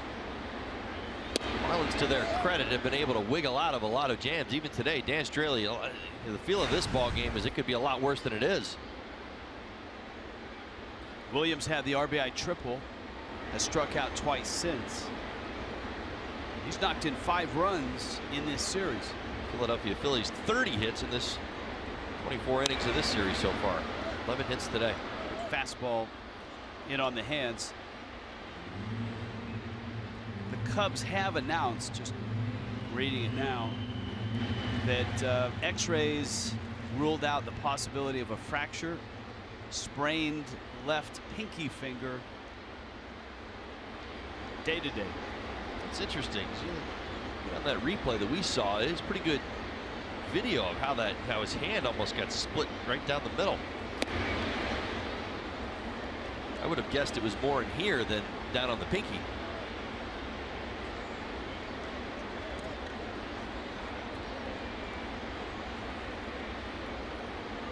One and 2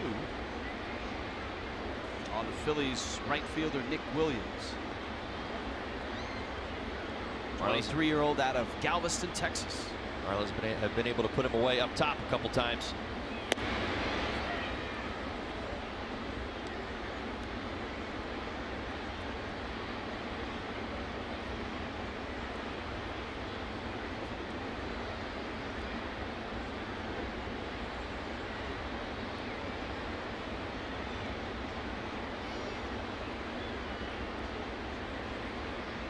Two.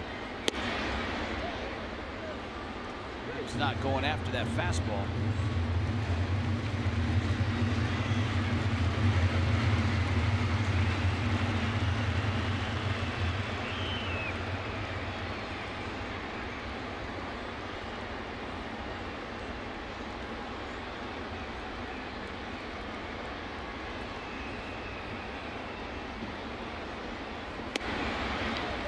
And he lost him. And we check in with Craig Minervini. Craig? Guys, you were mentioning the awards and what Zach Cozart received. How about Lorenzo Bundy? He's going into his high school Hall of Fame, telling me it's the second Hall of Fame he'll go into. That'll be next month. He won't be able to make it. His sister will be representing him at Essex High School in Virginia. But he's also in the James Madison University Hall of Fame. He was a great first baseman there for the Dukes at 347, then known as Peanut Bundy. And he told me he used to be the most famous person from Tappahannock, Virginia, but no longer holds that title. Who unseated him? So I set you up for that one, Rich. Yes. It was the rapper Chris Brown, also from Tappahannock, Virginia. I don't know if you got his album royalty, but he sold, one went double platinum, over 3 million copies. He did go to school with his sister, the rapper Chris Brown. Sister. Nicely done. Okay. All right.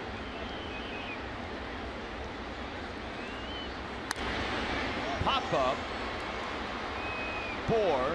Infield fly rule is called. And Bohr makes the catch. A big out to get for Nick Wickman. As Franco pops out, you've got Daniel Nava coming up, and Nava has been anything but an easy out. He has 3 solid singles. Much like Chris Brown. Scary. I saw that coming. I really did. Game 3. Camp Day. Yes. Well, Daniel Nava, 3 base hits. 1 to left center, 1 to center, and 1 to right.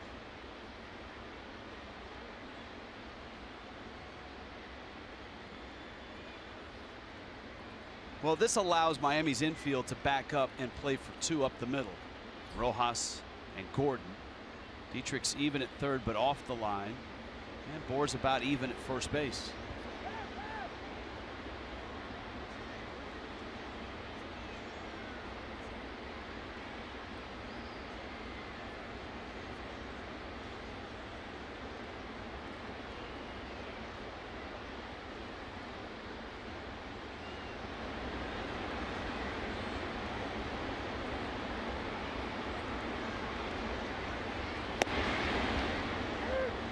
Moment here. The Phillies have a chance to crack this open.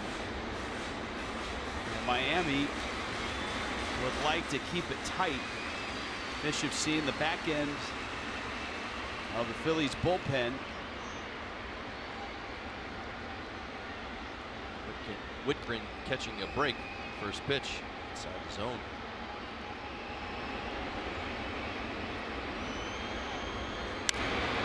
Another line drive hit, 4th of the ball game for Nava. 2 runs will come home, and the Phillies push across 2 more. Nava is having quite a day. 6-2. 4th hit of the ball game. 2-seam fastball inside. Sneaks right through it. Don't worry about the strike that was a ball. Pitched before. Line drive, base hit to center field. Yelich over to cut it off. Nava's going to pick up a couple RBIs. 7th 4-hit game in Nava's career. This game is far from over.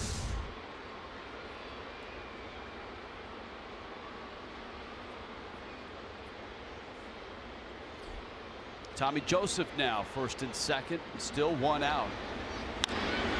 Joseph in the air, that's shallow right.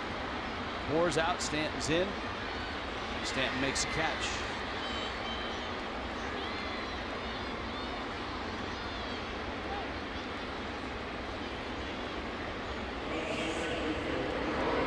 Dozen hits for the Phillies, and a former Philly is up, Vance Worley.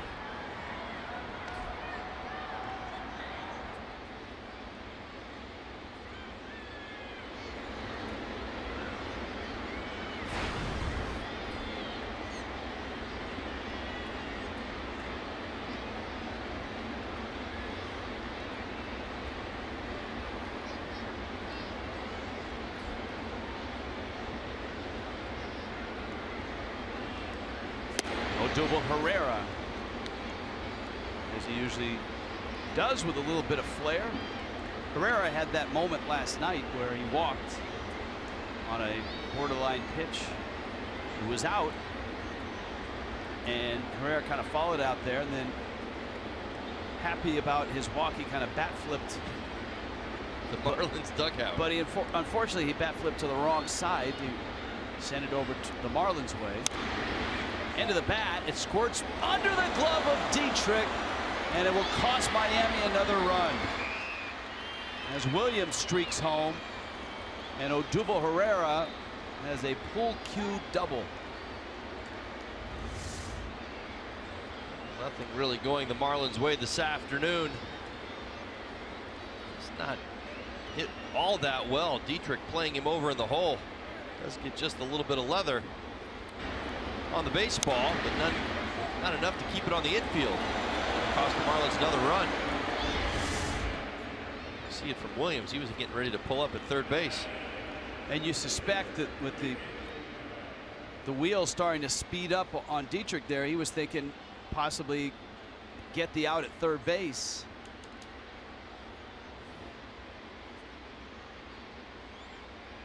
Andrew Knapp has walked intentionally. That loads the bases.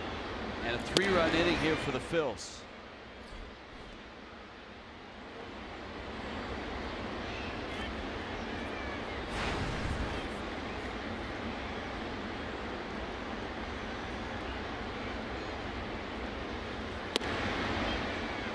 Pivetta laid on a fastball.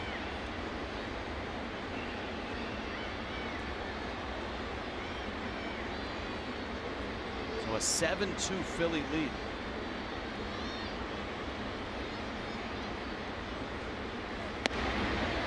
Inning over, damage done. 3 for the Phils and a 5-run lead.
On top of the Marlins. Now, oftentimes our demo den is about hitting, but we're going defense with this one. Todd? All right, let's have some fun with this one. The Marlins trying to hang in there in today's ballgame, get this offense rolling. Well, one thing that we have seen throughout this series is that we've seen great outfield defense. That's very, very important. Look at this great catch by Christian Yelich. Obviously, we saw it from Marcell Ozuna in this series as well. But this is a great example of what a big league outfielder wants to do. We saw Marcell Ozuna do it. Christian Yelich did it right there. I'm going to show it to you. Here's the idea that's behind it. You see Christian Yelich chasing after this fly ball, doing everything in his power to get himself in position to make a great catch. But the key is, as an outfielder in some of these big ballparks, getting yourself back to the wall. And the one thing that you saw from Christian Yelich right there that was so good, he got himself to the wall. Remember that catch that Ozuna made where he went over the wall? Well, very, very similarly, he does a nice job of getting himself there. Christian Yelich, opposite field. How about that? Yelich at the wall to begin with, and Yelich over the same wall with his 9th home run of the season. Todd, take us through this home run. A great swing of the bat from Christian Yelich. We've talked so much about the fastball being a big pitch for Pivetta. He's been in control today, but nice swing from Christian Yelich. We've seen this hot streak when he's been really swinging it using left center field. Stays down and through the baseball right there, able to elevate, get it out in front, and drive it over that left center field wall. Great swing. I'll finish up real quick on the great catch he made. As that ball was coming down, he did a great job of getting himself back to the wall. That's what you want to do. Why?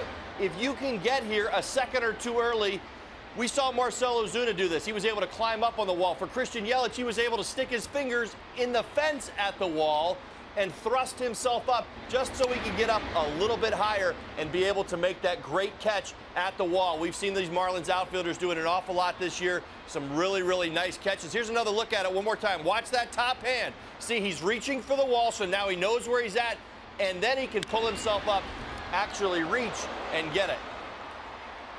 All right, thank you, Todd. That's a liner and a scorcher off the bat of Ozuna. Hernandez snares it. Miami still 4 down here in the 6th, but Yelich's 9th draws them a little bit closer. Now, you were talking about the Ozuna catch, putting his leg up on the wall, Todd.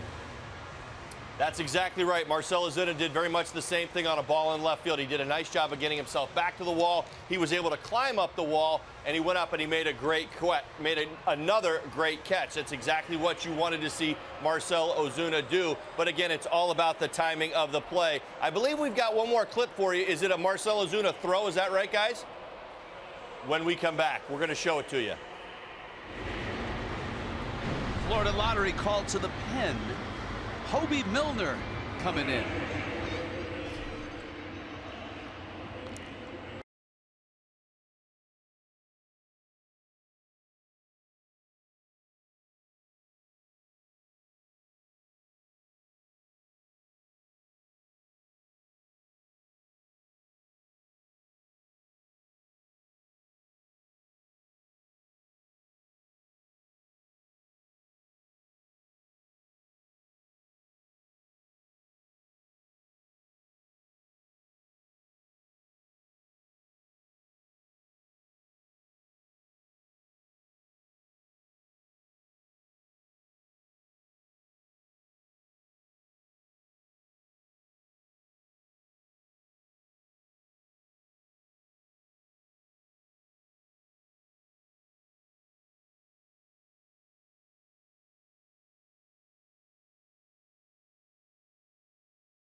Pen.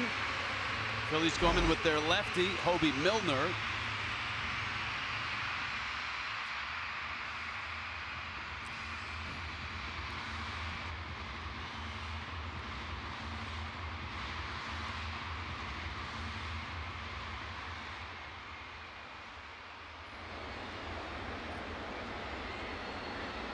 Justin Bour.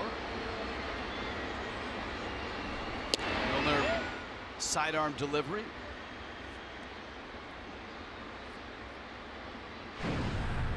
Phillies into their bullpen now. Marlins have been there already. Dan Straley went 5. Nick Pivetta goes 1 batter more, 5 1/3. Marlins saw Milner for just a hitter on Monday. Little busted bat out in no man's land, and a high throw by Franco. Bour's going to beat that out, and that'll be a base hit. Shift will take it away. Shift will give you one. And Justin Bour's got a base hit, and we're back in the demo den with Todd Hollinsworth. Yeah, great to see Justin Bour pick up that base hit. I wanted to show you the great throw that Marcell Ozuna made a couple nights ago. He did so many things fundamentally correct, and just wanted to give you a quick run through. Let's take a look at the video first. Here it comes. Marcell Ozuna does everything right on this throw by giving himself some time. Much like the Christian Yelich catch, being a big league outfielder is about the pursuit of the baseball. You come at it hard, but once you get yourself into position, you have to break it down, and that's what Marcell did so well right there. I'm going to show it to you. You see the ball down on the ground. Obviously, we don't have enough space here to show you what it would be like in live action. But again, the idea is to come after this baseball with everything that you've got. Once you get within about 3 or 4 feet of the baseball, you want to get yourself down into position to field this ball just like this. Obviously, if it were rolling, you would pick it up. But once you do, then you've regained your momentum, but it's still behind you. Then you're able to come up, get everything on that backside, and make a strong throw to home. You saw Marcell Ozuna do it. Fantastic job of keeping that weight back, all his energy, everything behind the throw, but he set that up by getting himself into position properly the first time. All right, thank you, Todd. Justin Bour, with the Marlins down 4, is picked off at first base by Hobie Milner.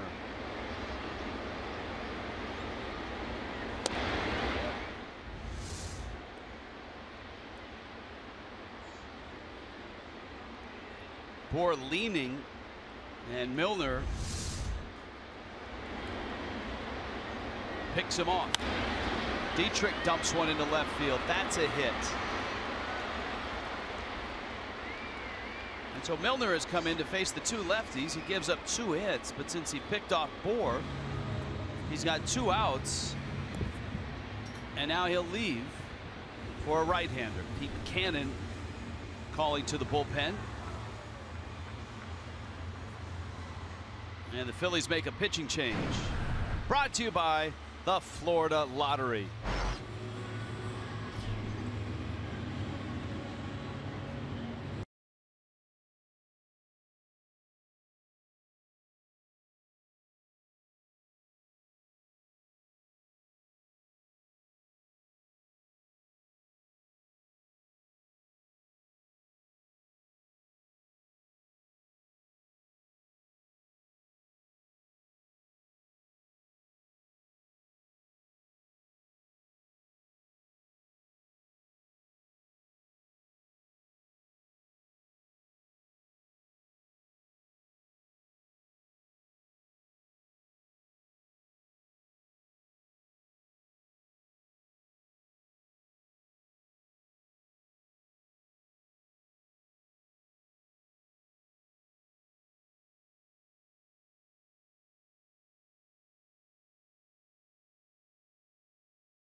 By the family of Win for Life scratch-offs from the Florida Lottery, with a top prize of $5,000 a week every week for the rest of your life. The longer you live, the more you keep winning.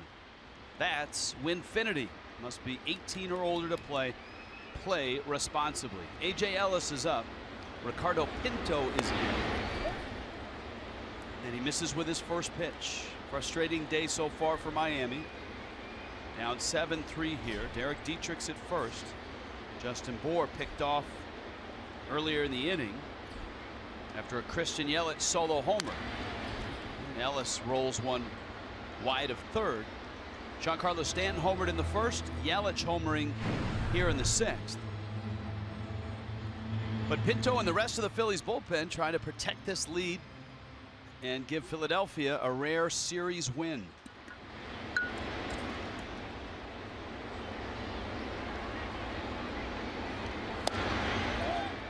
Phillies have won just 2 road series this season. It's been a while. Back to the end of June. Before that, all the way back to April versus the Mets. Only 2 road series wins for the Phillies. Another line drive for an out. Galvis makes a tumbling catch.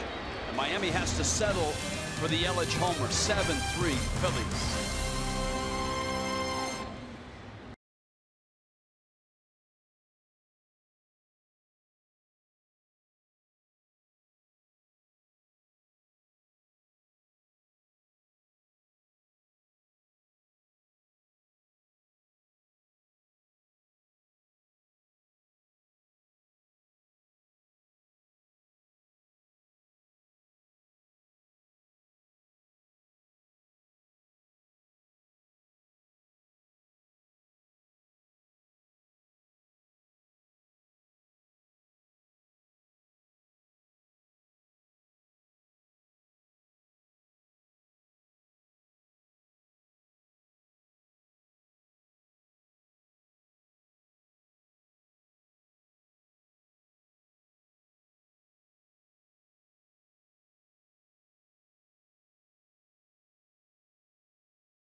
Happy birthday to our own Preston Wilson, who turns 29 today.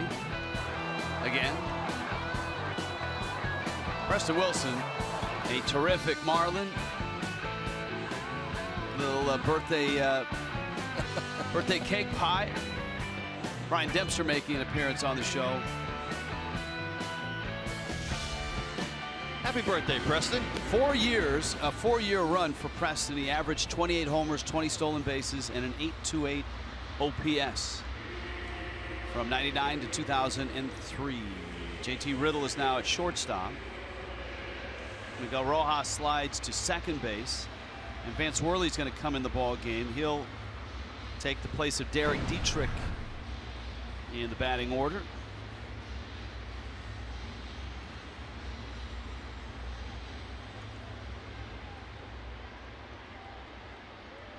July 1st, last time out for Vance Worley. And so he'll try to shake some rust off and go at one of his former franchises, the team that he got to the big leagues with, the Phillies. Cesar Hernandez been a pain in the neck in this one. He's 2 for 2, scored a run, knocked one in. Guy behind him, Freddie Galvis, has got 2 doubles and a walk. Nick Williams, an RBI triple, also due up for the Phillies.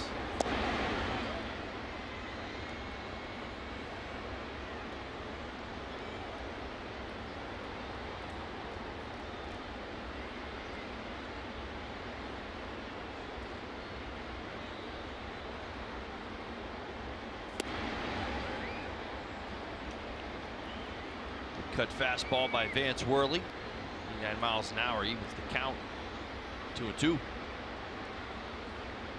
Sharp so far for the inactivity.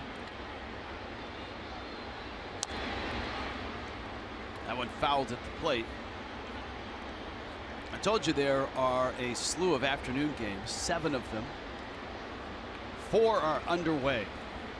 2 in the National League. This one, Cubs in Atlanta. It's 4-2 Cubs, top 8.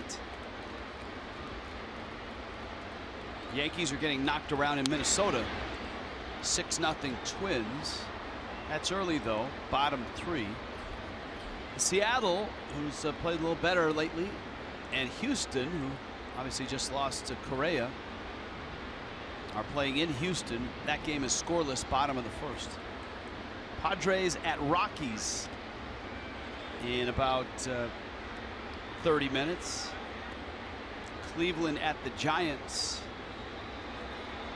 hour and a half away, and Tampa Bay in Oakland as well. Two afternoon games right across the bay from each other in Oakland and San Francisco, and the rest night games, including the Dodgers still in Chicago facing the White Sox.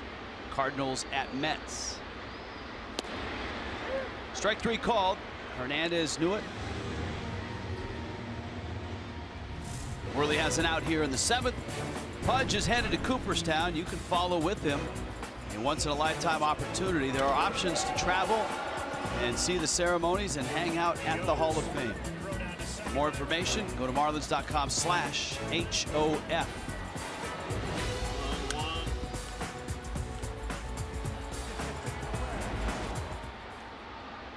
Freddie Galvis now.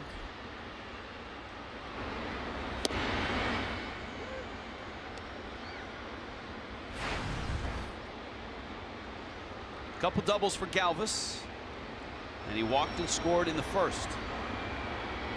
Phillies got right after Dan Straley. 2 runs in that 1st inning. Straley would give up 4 in his 5 innings.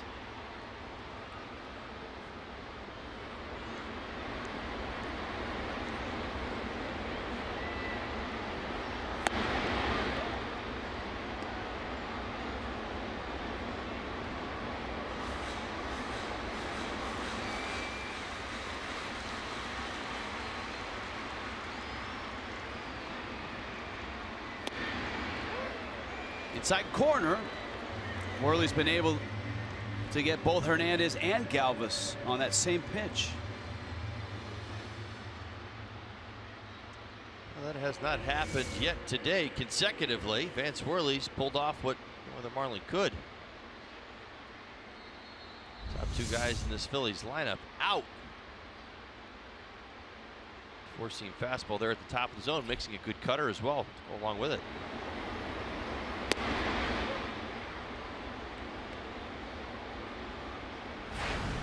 Nick Williams has driven in 5 runs in the series. He's got 5 hits, 2 doubles, a triple, and a homer. And he adds another extra base hit. This might be 3. To the wall it goes, and he shifts into gear and pulls in with his 2nd triple of the ball game. Amazing. Nick Williams, everybody. Wow. Identical to his first. Same spot. Same defensive alignment. Same result. Another triple for Nick Williams. Watch the swing. Front foot down. Backside strong. Drives it into right center field. Exactly where he went in the first. Bit of no man's land. This time Stanton hustles after it. See him turn on the Jets. 2 stand-up triples today for Nick Williams.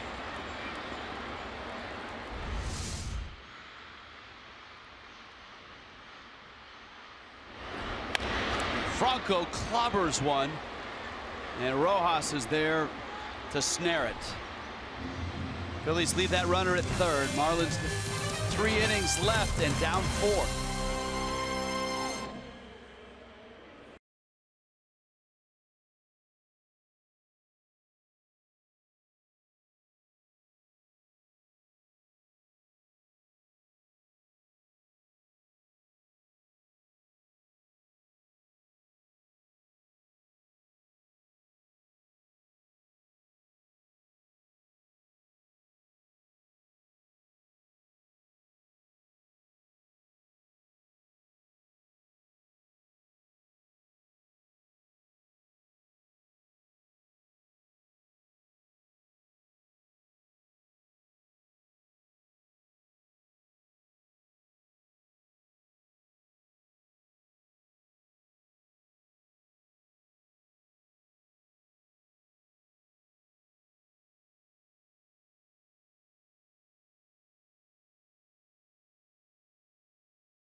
Bottom 7 here in Miami. Of course, for the Marlins, they wanted a bounce-back series after getting swept by the Dodgers. Right now, it's the Phillies who are sitting pretty in the 7th, up 4, with a chance to win this series. Miguel Rojas. JT Riddle. And then D. Gordon. Live fastball from Ricardo Pinto.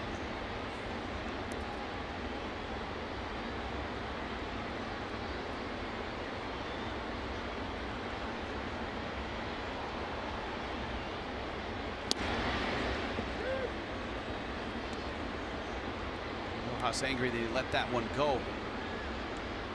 0-2. Marlins need base runners. Now to come back. 9 outs to get that done.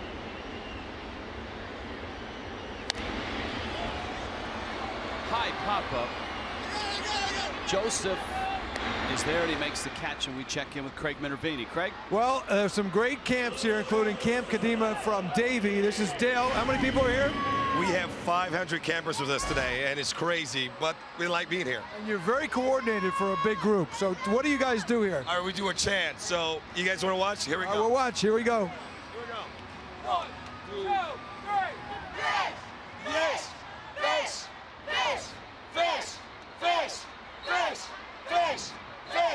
fish, fish, fish. And that's wow. Who came up with the lyrics to that? Very good. You know, when we think about it, Marlins, fish, it works out. Now, what's the second lyric? No, that's it. Just Fish, fish. So, you know, easy, fish. So. It's camp. You don't get too involved. Not at all. You guys having here? Let's sit down now so people can watch. You guys having fun today? Oh, yes. We do this every year. The kids look forward to it. They get to come, watch the game, eat a lot of junk food, but they're having fun. It's a fun day at the ballpark. You guys having fun today? Yeah. What's the best part about coming to a Marlins game? Pizza. The food, of course, guys. They want to see a Marlins win so they can yell fish again. Back to you. All right, thank you. It is it's always one of our fun days here. The colors, the excitement, the big yellow school buses, camp day.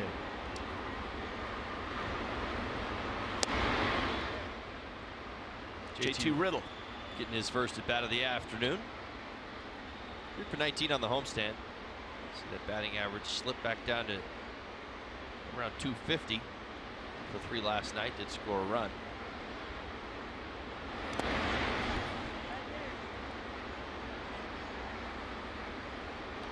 Overall batting .320 his last 13 ball games. So JT really settling in. Everyday shortstop for the Marlins and the ups and downs that come along with that.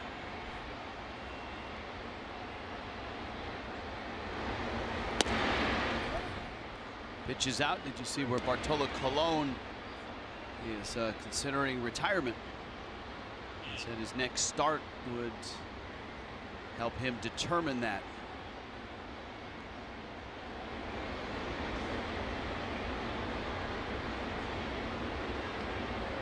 Started for his 10th different team last night.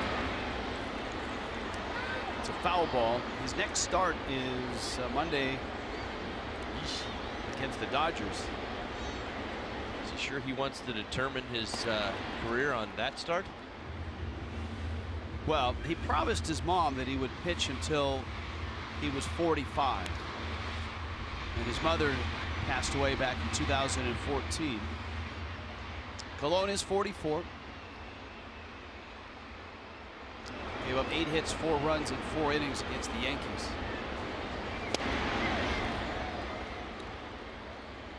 Riddle strikes out.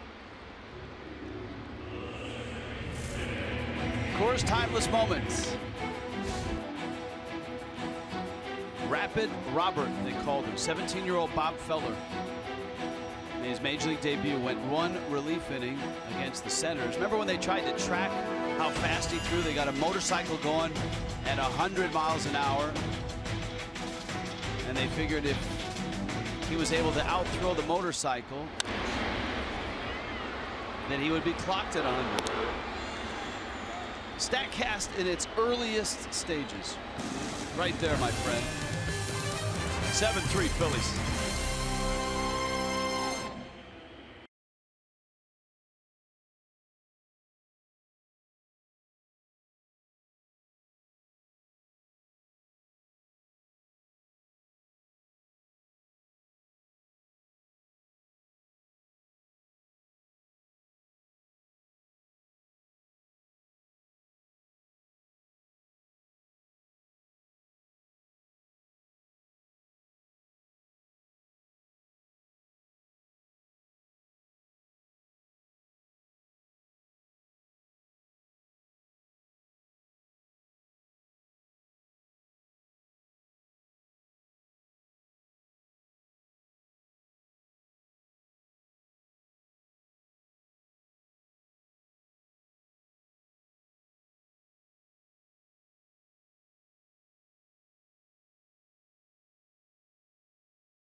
Southwest Airlines giving you a chance to win an all-inclusive stay in the Cayman Islands on Labor Day weekend. Just tweet hashtag Southwest Summer Days Sweeps and hashtag sponsored to @FoxSportsFL for your chance to win. So there they are. You see those hashtags, Southwest Summer Days Sweeps and sponsored. Those are the hashtags. @FoxSportsFL is the address. Good luck to all who choose to play.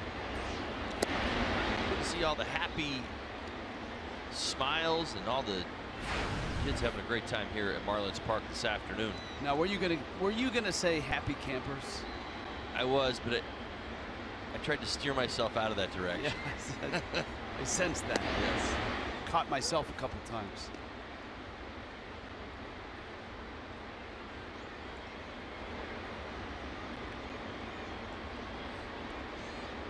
If you could just bottle all this up. Yeah, I've seen cell phones, rally hats.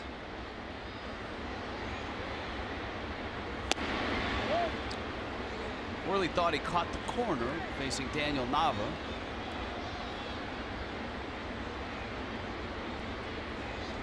He did not. You can see where the pitch was. Nava has had quite a day. He's 4 for 4. Drove in 2 with his last hit.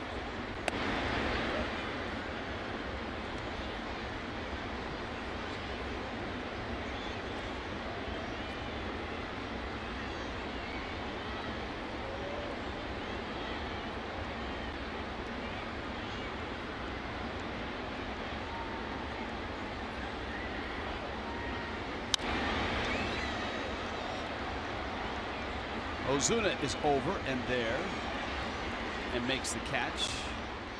So it's on to Cincinnati for the Marlins. Cincinnati facing Arizona tonight.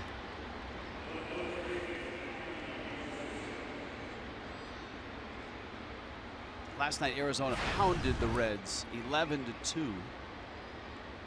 And that was without JD Martinez.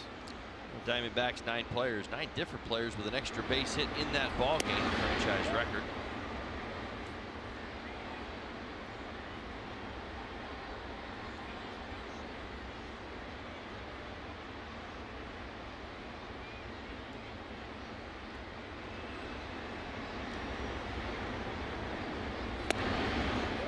Reds actually had a decent start to the season. Right now they sit at 39-54, and they get to face Zach Greinke tonight.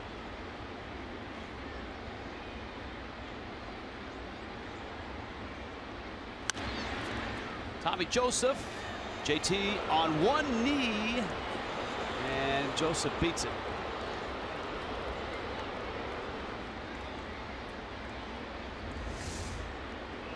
Nice job by JT Riddle. Getting to this ball back up the middle. Quick release, not able to get back up to his feet. Just enough to square his shoulders. Tommy Joseph hustling down the line.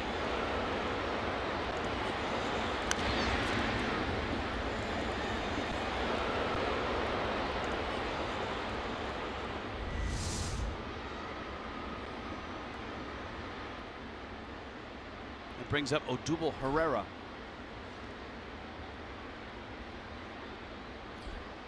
'15th hit for the Philadelphia Phillies this afternoon.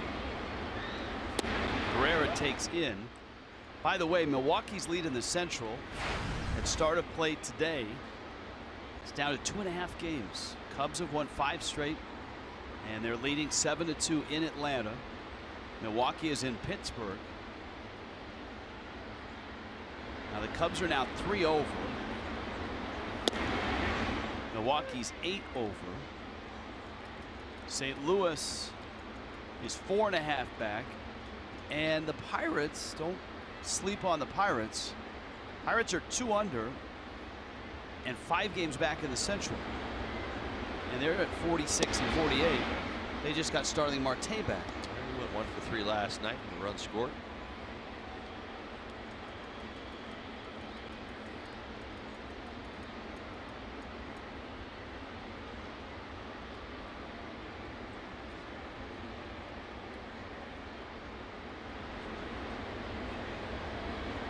2-1. And that's in.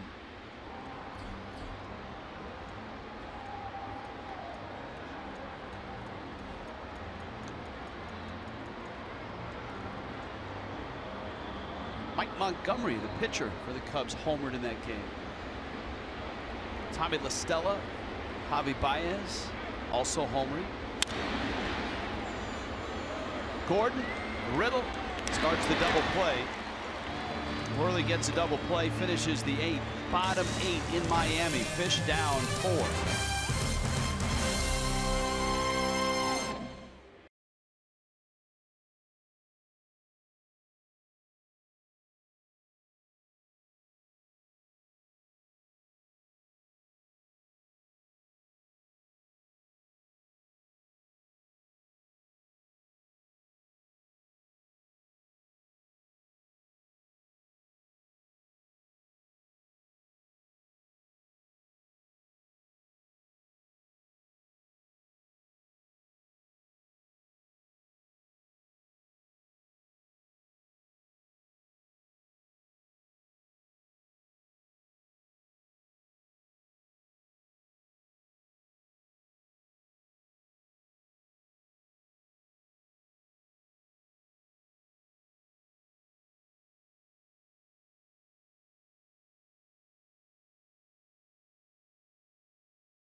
This is a GMC Wednesday showdown, a noon start here in Miami.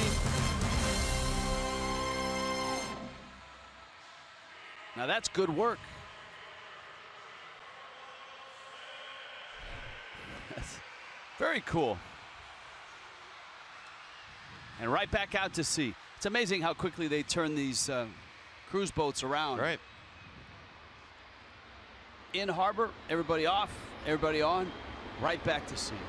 Giancarlo Stanton has homered again. He's got 30. The Marlins are down 4.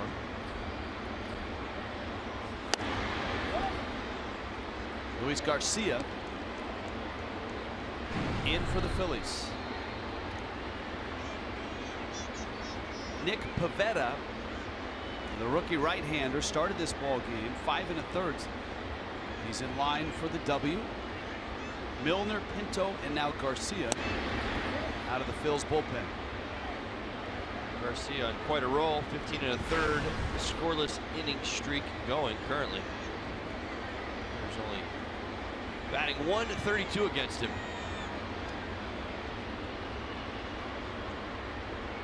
Let's see if Stanton's hunting here.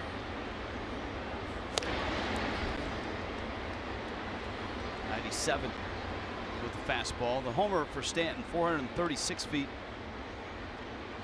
That was to left center field back in the first. Homered in the first inning of all 3 games in this series. 9 homers now in 11 games. Swings over the top of that. It's 2-2.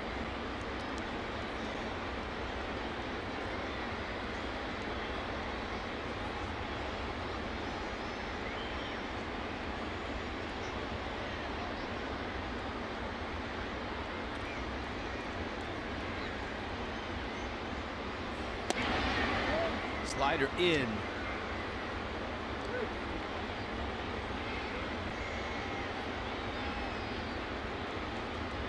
Three and 2.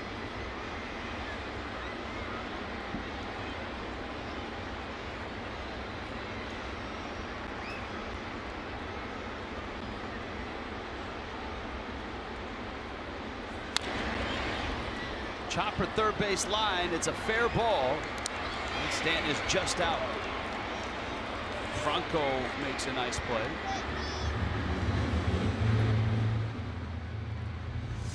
Stanton hits over the top of this. On the third base line, slow roller. Franco, his job surrounding it, getting his shoulders in line for a strong throw across the diamond.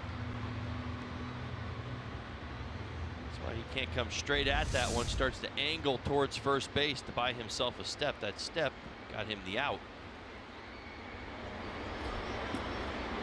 Here's Yelich, who's 1 for 2. He popped home run number 9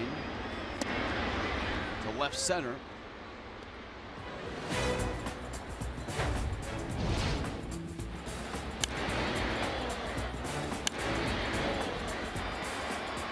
Nice swing from Christian right there. Fastball down. Mentioned from Pivetta.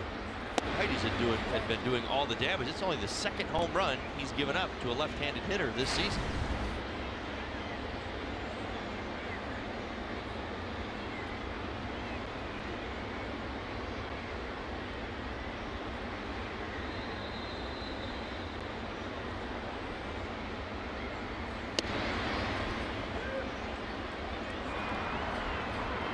Dustin McGowan, Miami's bullpen, bottom 8 here.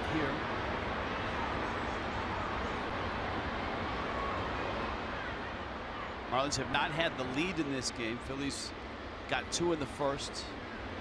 Miami did tie it in the third. All Phillies since then. Garcia's changeup fades outside.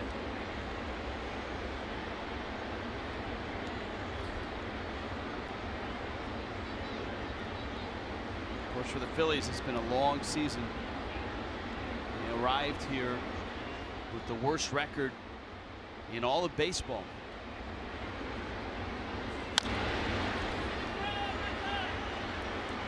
Yelich is out. Toyota and the all-new RAV4 gives you an inside look. Day and night.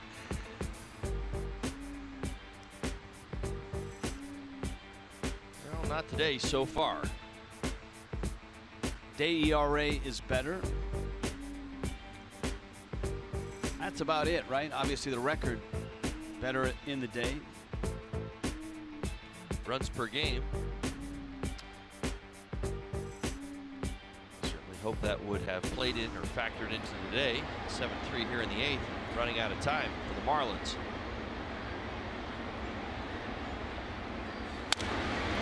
Ozuna into the bat. Herrera runs it down. 9th inning coming. 7-3 Phils.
Fox Sports Florida is brought to you by Southwest.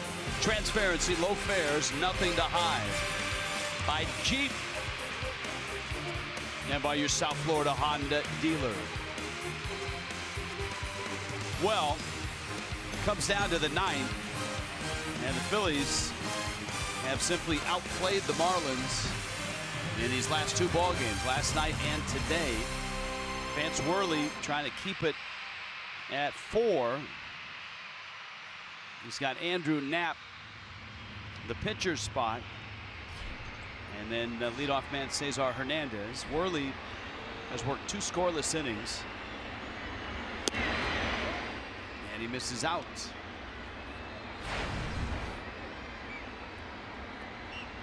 Of course, the Phillies are playing without Aaron Altair. They're a fine young outfielder. The thought was he was just going to miss a short amount of time with a hamstring issue. But today the Phillies announced that Altair will be out 3 to 4 weeks, and that the strain of the hamstring is a little more than that.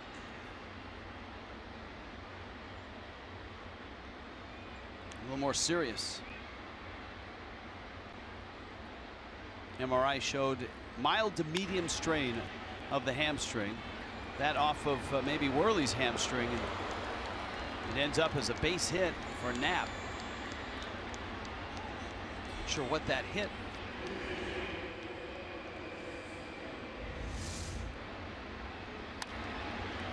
Right off appears to be the right calf of Vance Worley. A hard hit ball. Yep, it did. Lower leg. Knapp's got a hit. Phillies have 16 of them. Ties a season high.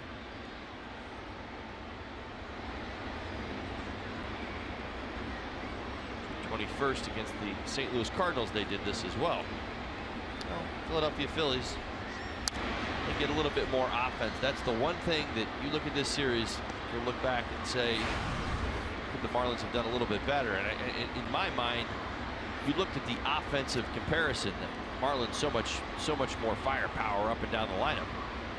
I thought coming into this, Marlins start to roll, turn itself into a series win. Well, one thing to be factored in, Philadelphia Phillies have scored some runs today, 7 of them. A team that only averages just under 4 a game, 35 hits this entire series.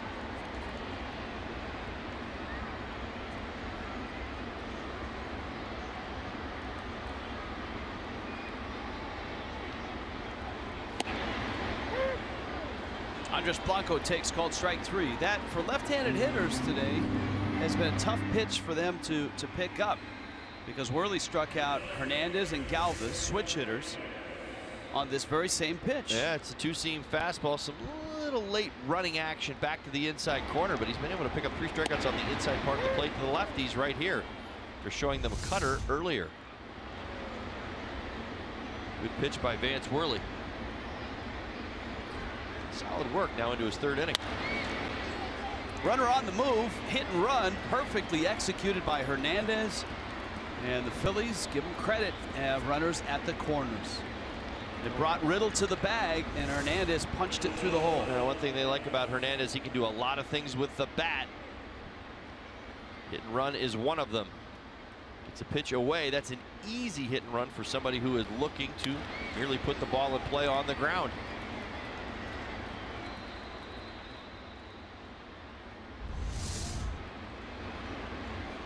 Brings up Galvis, couple doubles, couple strikeouts, and a walk. 17 hits.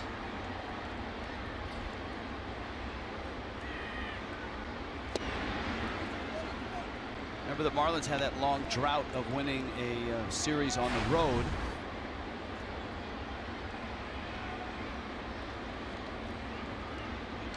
The Phillies are looking for their first series win of at least 3 games since early June. They took 2 of 3 from the Giants back then. Joaquin Benoit in the Phillies' pen.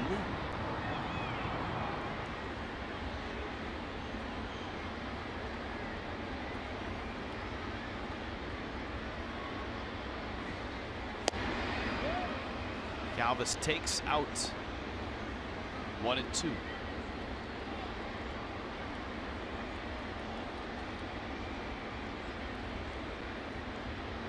Infield hopeful for a ground ball up the middle back.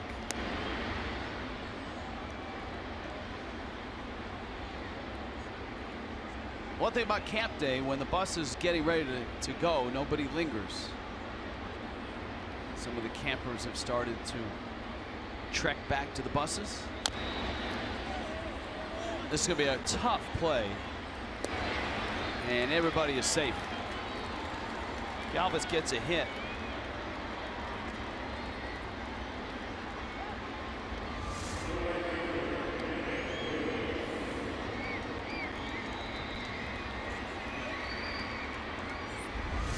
Now Worley has to face Nick Williams, who tripled off of him in the 7th. Williams also tripled in the 1st.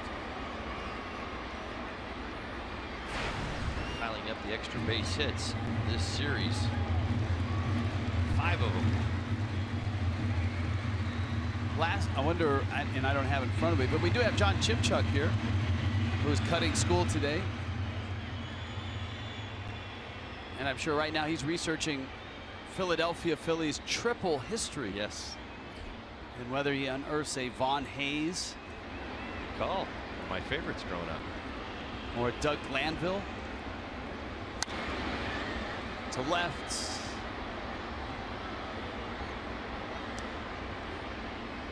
Christian Roberts, our award-winning director, throws out a Shane Victorino, the flying Hawaiian. He's the only guy I've ever seen get thrown out of a game in center field.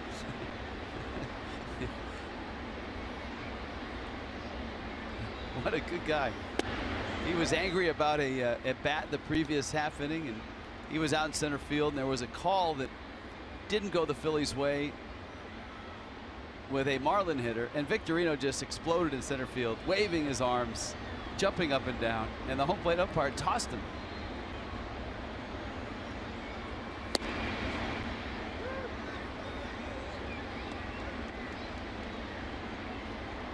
Michael Jack Schmidt.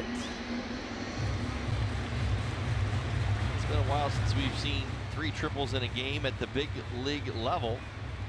Sick week. July 25th, 2014 had 3 triples.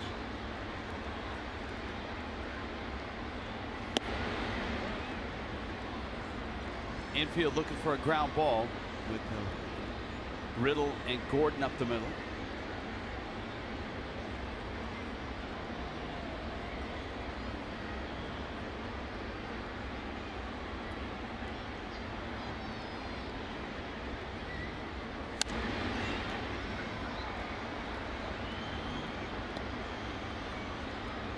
Williams has been doing his homework, watching the hitters in front of him. It's a 2-seam fastball that Worley had picked up 3 strikeouts against 3 left-handed hitters. Williams ready to defend inside part of the plate.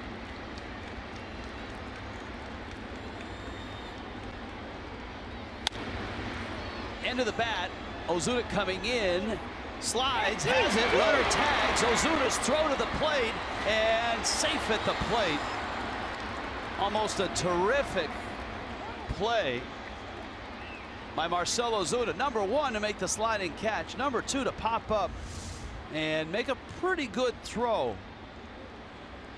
And it will be our Bonefish Grill Bang Bang catch of the game. Well, does everything in his power to set himself up to make the catch and throw. Now, ideally, he would have been able to stay on his feet, get behind that, get off a really strong throw. Not that he didn't, because he goes to the pop-up slide, but it does cost him a little bit of time. Still a pretty nice play from Marcell Ozuna. Marlins appeal third base to see if maybe Andrew Knapp left early. He did not. Phillies have their 3rd sacrifice fly of the ball game. And a great series by Williams continues. 8-3. Franco.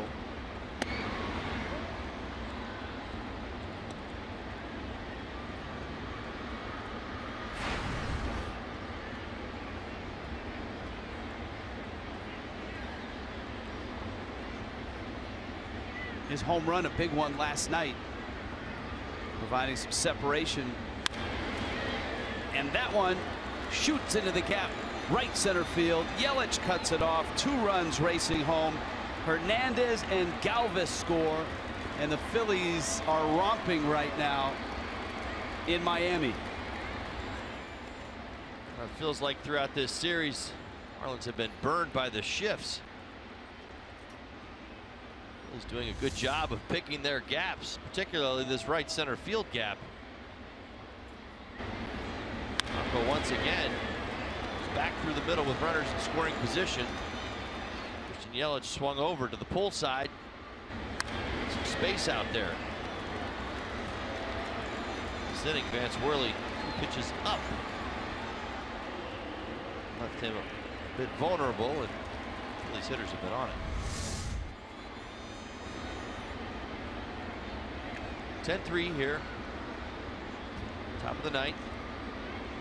This is certainly a frustrating time for the Fish. 19 hits. Philadelphia Phillies this afternoon.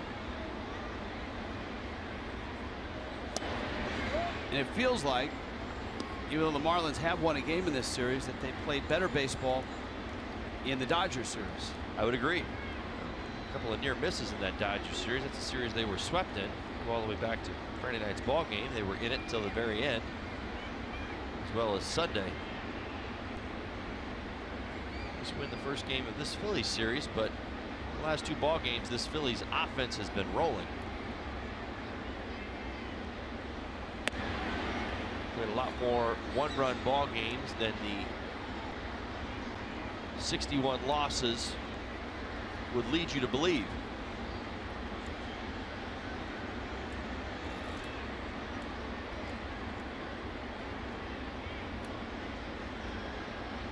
Daniel Nava only has 4 hits today. Worley misses up. Miami's bullpen has been used a lot lately and a lot all season long.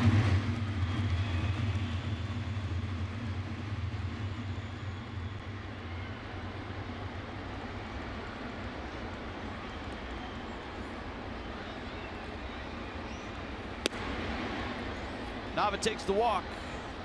Worley struggling right now. Miami's pen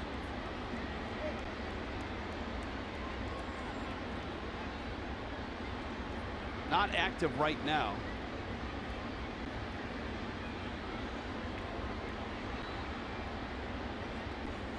Third inning of work for Worley. So good, crisp.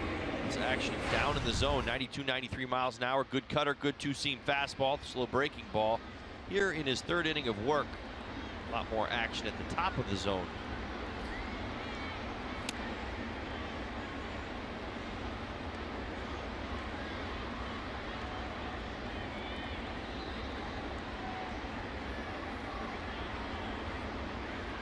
Marlins parked through the month of June and early July. Good place for the Fish, but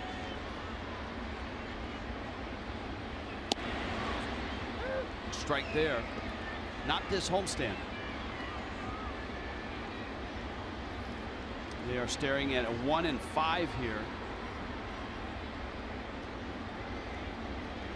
Down 10-3.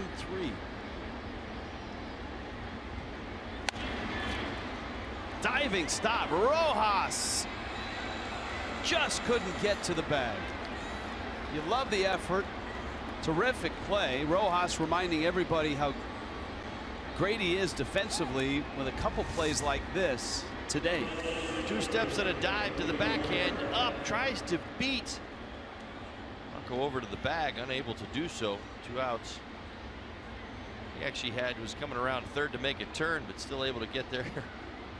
Rojas comes up a little short. Now 20 hits for the Philadelphia Phillies. 3rd hit for Tommy Joseph. A hard hit ball. Long, frustrating afternoon for the Miami Marlins.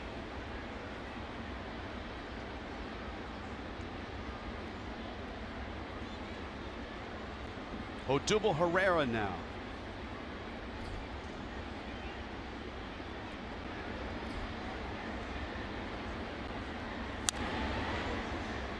Well, Marlins still have to visit the Phils a couple times. They have the series in August, which has the doubleheader makeup of a rainout from earlier this year.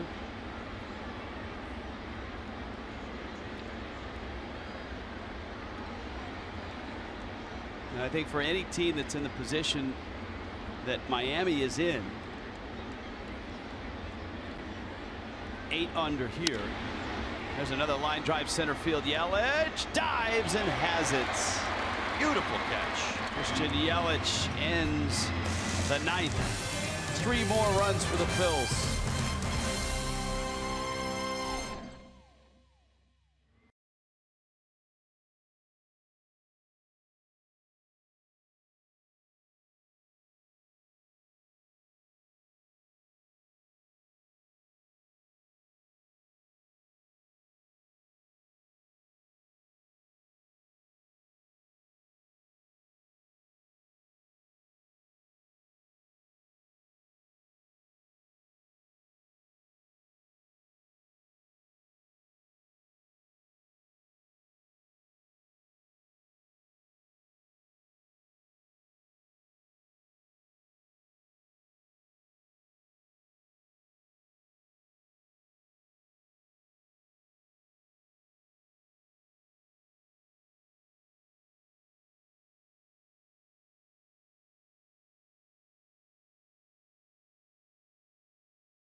On top, 20 hits for the Phils.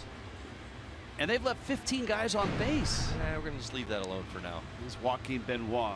A long day for the Fish. In his 41st ball game. Well, pitched last night. Lots of fastballs. The guy's still getting it up there pretty quick. 95, 96 miles an hour on that fastball. That walked the batter his last 9 appearances. 39 years old. So for the Marlins, Justin Bour. Looks like Tyler Moore is going to get the pinch hit at bat behind Bour. And then you've got A.J. Ellis.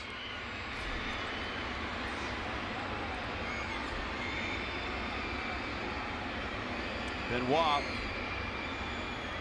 whom the Marlins saw in last night's game, pitched a scoreless inning. Bour takes ball 1. 1 for 3 is Bour. Of course, he homered in game 1 of this series. Bour sits at 21. Like any team that sits where the Marlins sit, and they're going to be 42 and 51, barring a 7-run comeback here. These next few days, the next week and a half, will bring some anxious moments. You went through it in your career with a variety of July deadlines in a variety of uniforms. And so the fact that the Marlins are headed out of town on a road trip, when they get back, and face the Reds in that weekend series, there might be some faces and names that aren't here when the club comes back. And that's, as I said, any team in baseball that sits in that position, that is as far back in the race as the Marlins are, that's the nature of the game. Well, a couple ways of looking at it. Number one, the Marlins, they want to play well on the field, both personally, professionally, for their team and their city. I mean, that should be the #1 objective. It always is. when your name comes up in these rumors that are out there, a lot of Marlins names have been in rumors out there, it's because you're playing well. It's not a knock. I mean, you have to look at it that way. If somebody wants you, and I know that, you know, I felt it a couple times in my career, made me a little uncomfortable. Things were going well where I was. I didn't want my circumstances to change, but you have to remember there's teams that are looking to better themselves for a playoff push, and it could very well include, you know, you. And if that's the case, it's because you're playing well, and that's the important thing to remember. And there are teams that are in this position that have been very successful over the last years. You look at Detroit in that spot. You look at the San Francisco Giants in that spot. Baltimore's 5 under, Toronto's 7 under.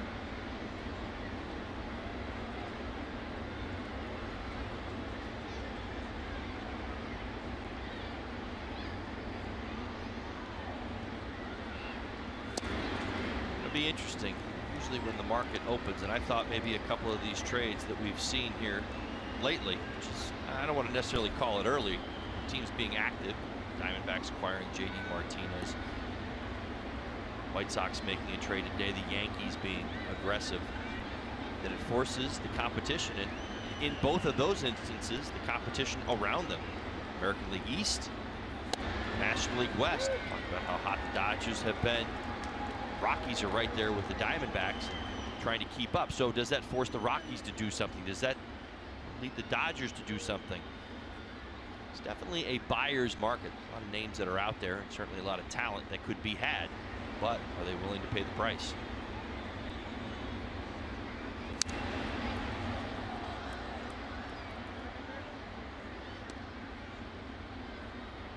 Tyler Moore with a full count, 3-2. Even the Nationals, for example, is struggles that they've had in their bullpen, went out and made a couple moves in that bullpen, knowing that they've got a comfortable lead in the division anyway.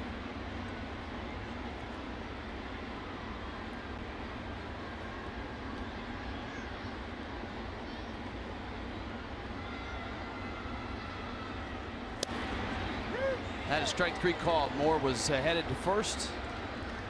And make a U-turn and head back to the dugout. And here comes A.J. Ellis.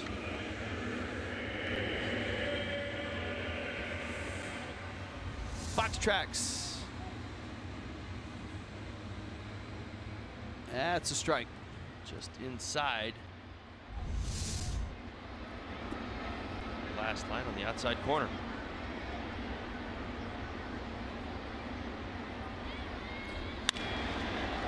Ellis, right field, hits it pretty well. Williams is back, and on the track, he makes the catch.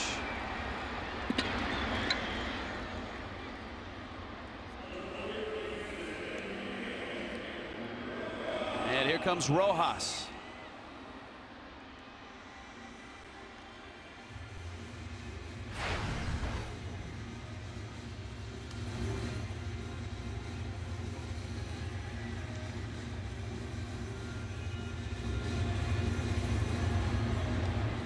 Rojas getting the start off the DL.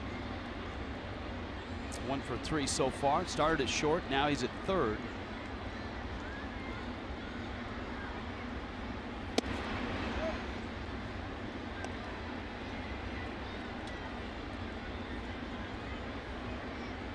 Phillies go home, and they've got a long homestand coming up that will start with the Milwaukee Brewers on Friday night. We'll get a look at a team that the Marlins were impressed with. Rojas swings and hits it hard but foul.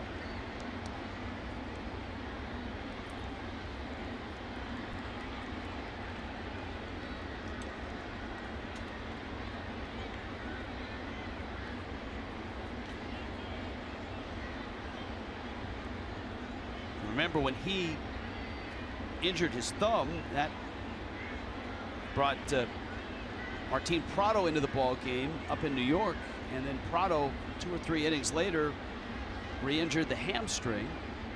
Danny Echeverria then went out with the side injury.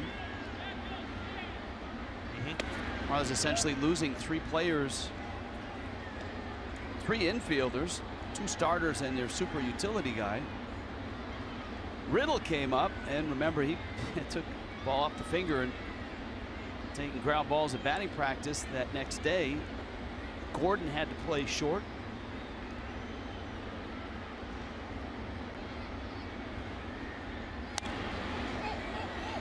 High pop, and the Phillies take the series 10-3, an avalanche of hits, 20 of them, and 10 runs.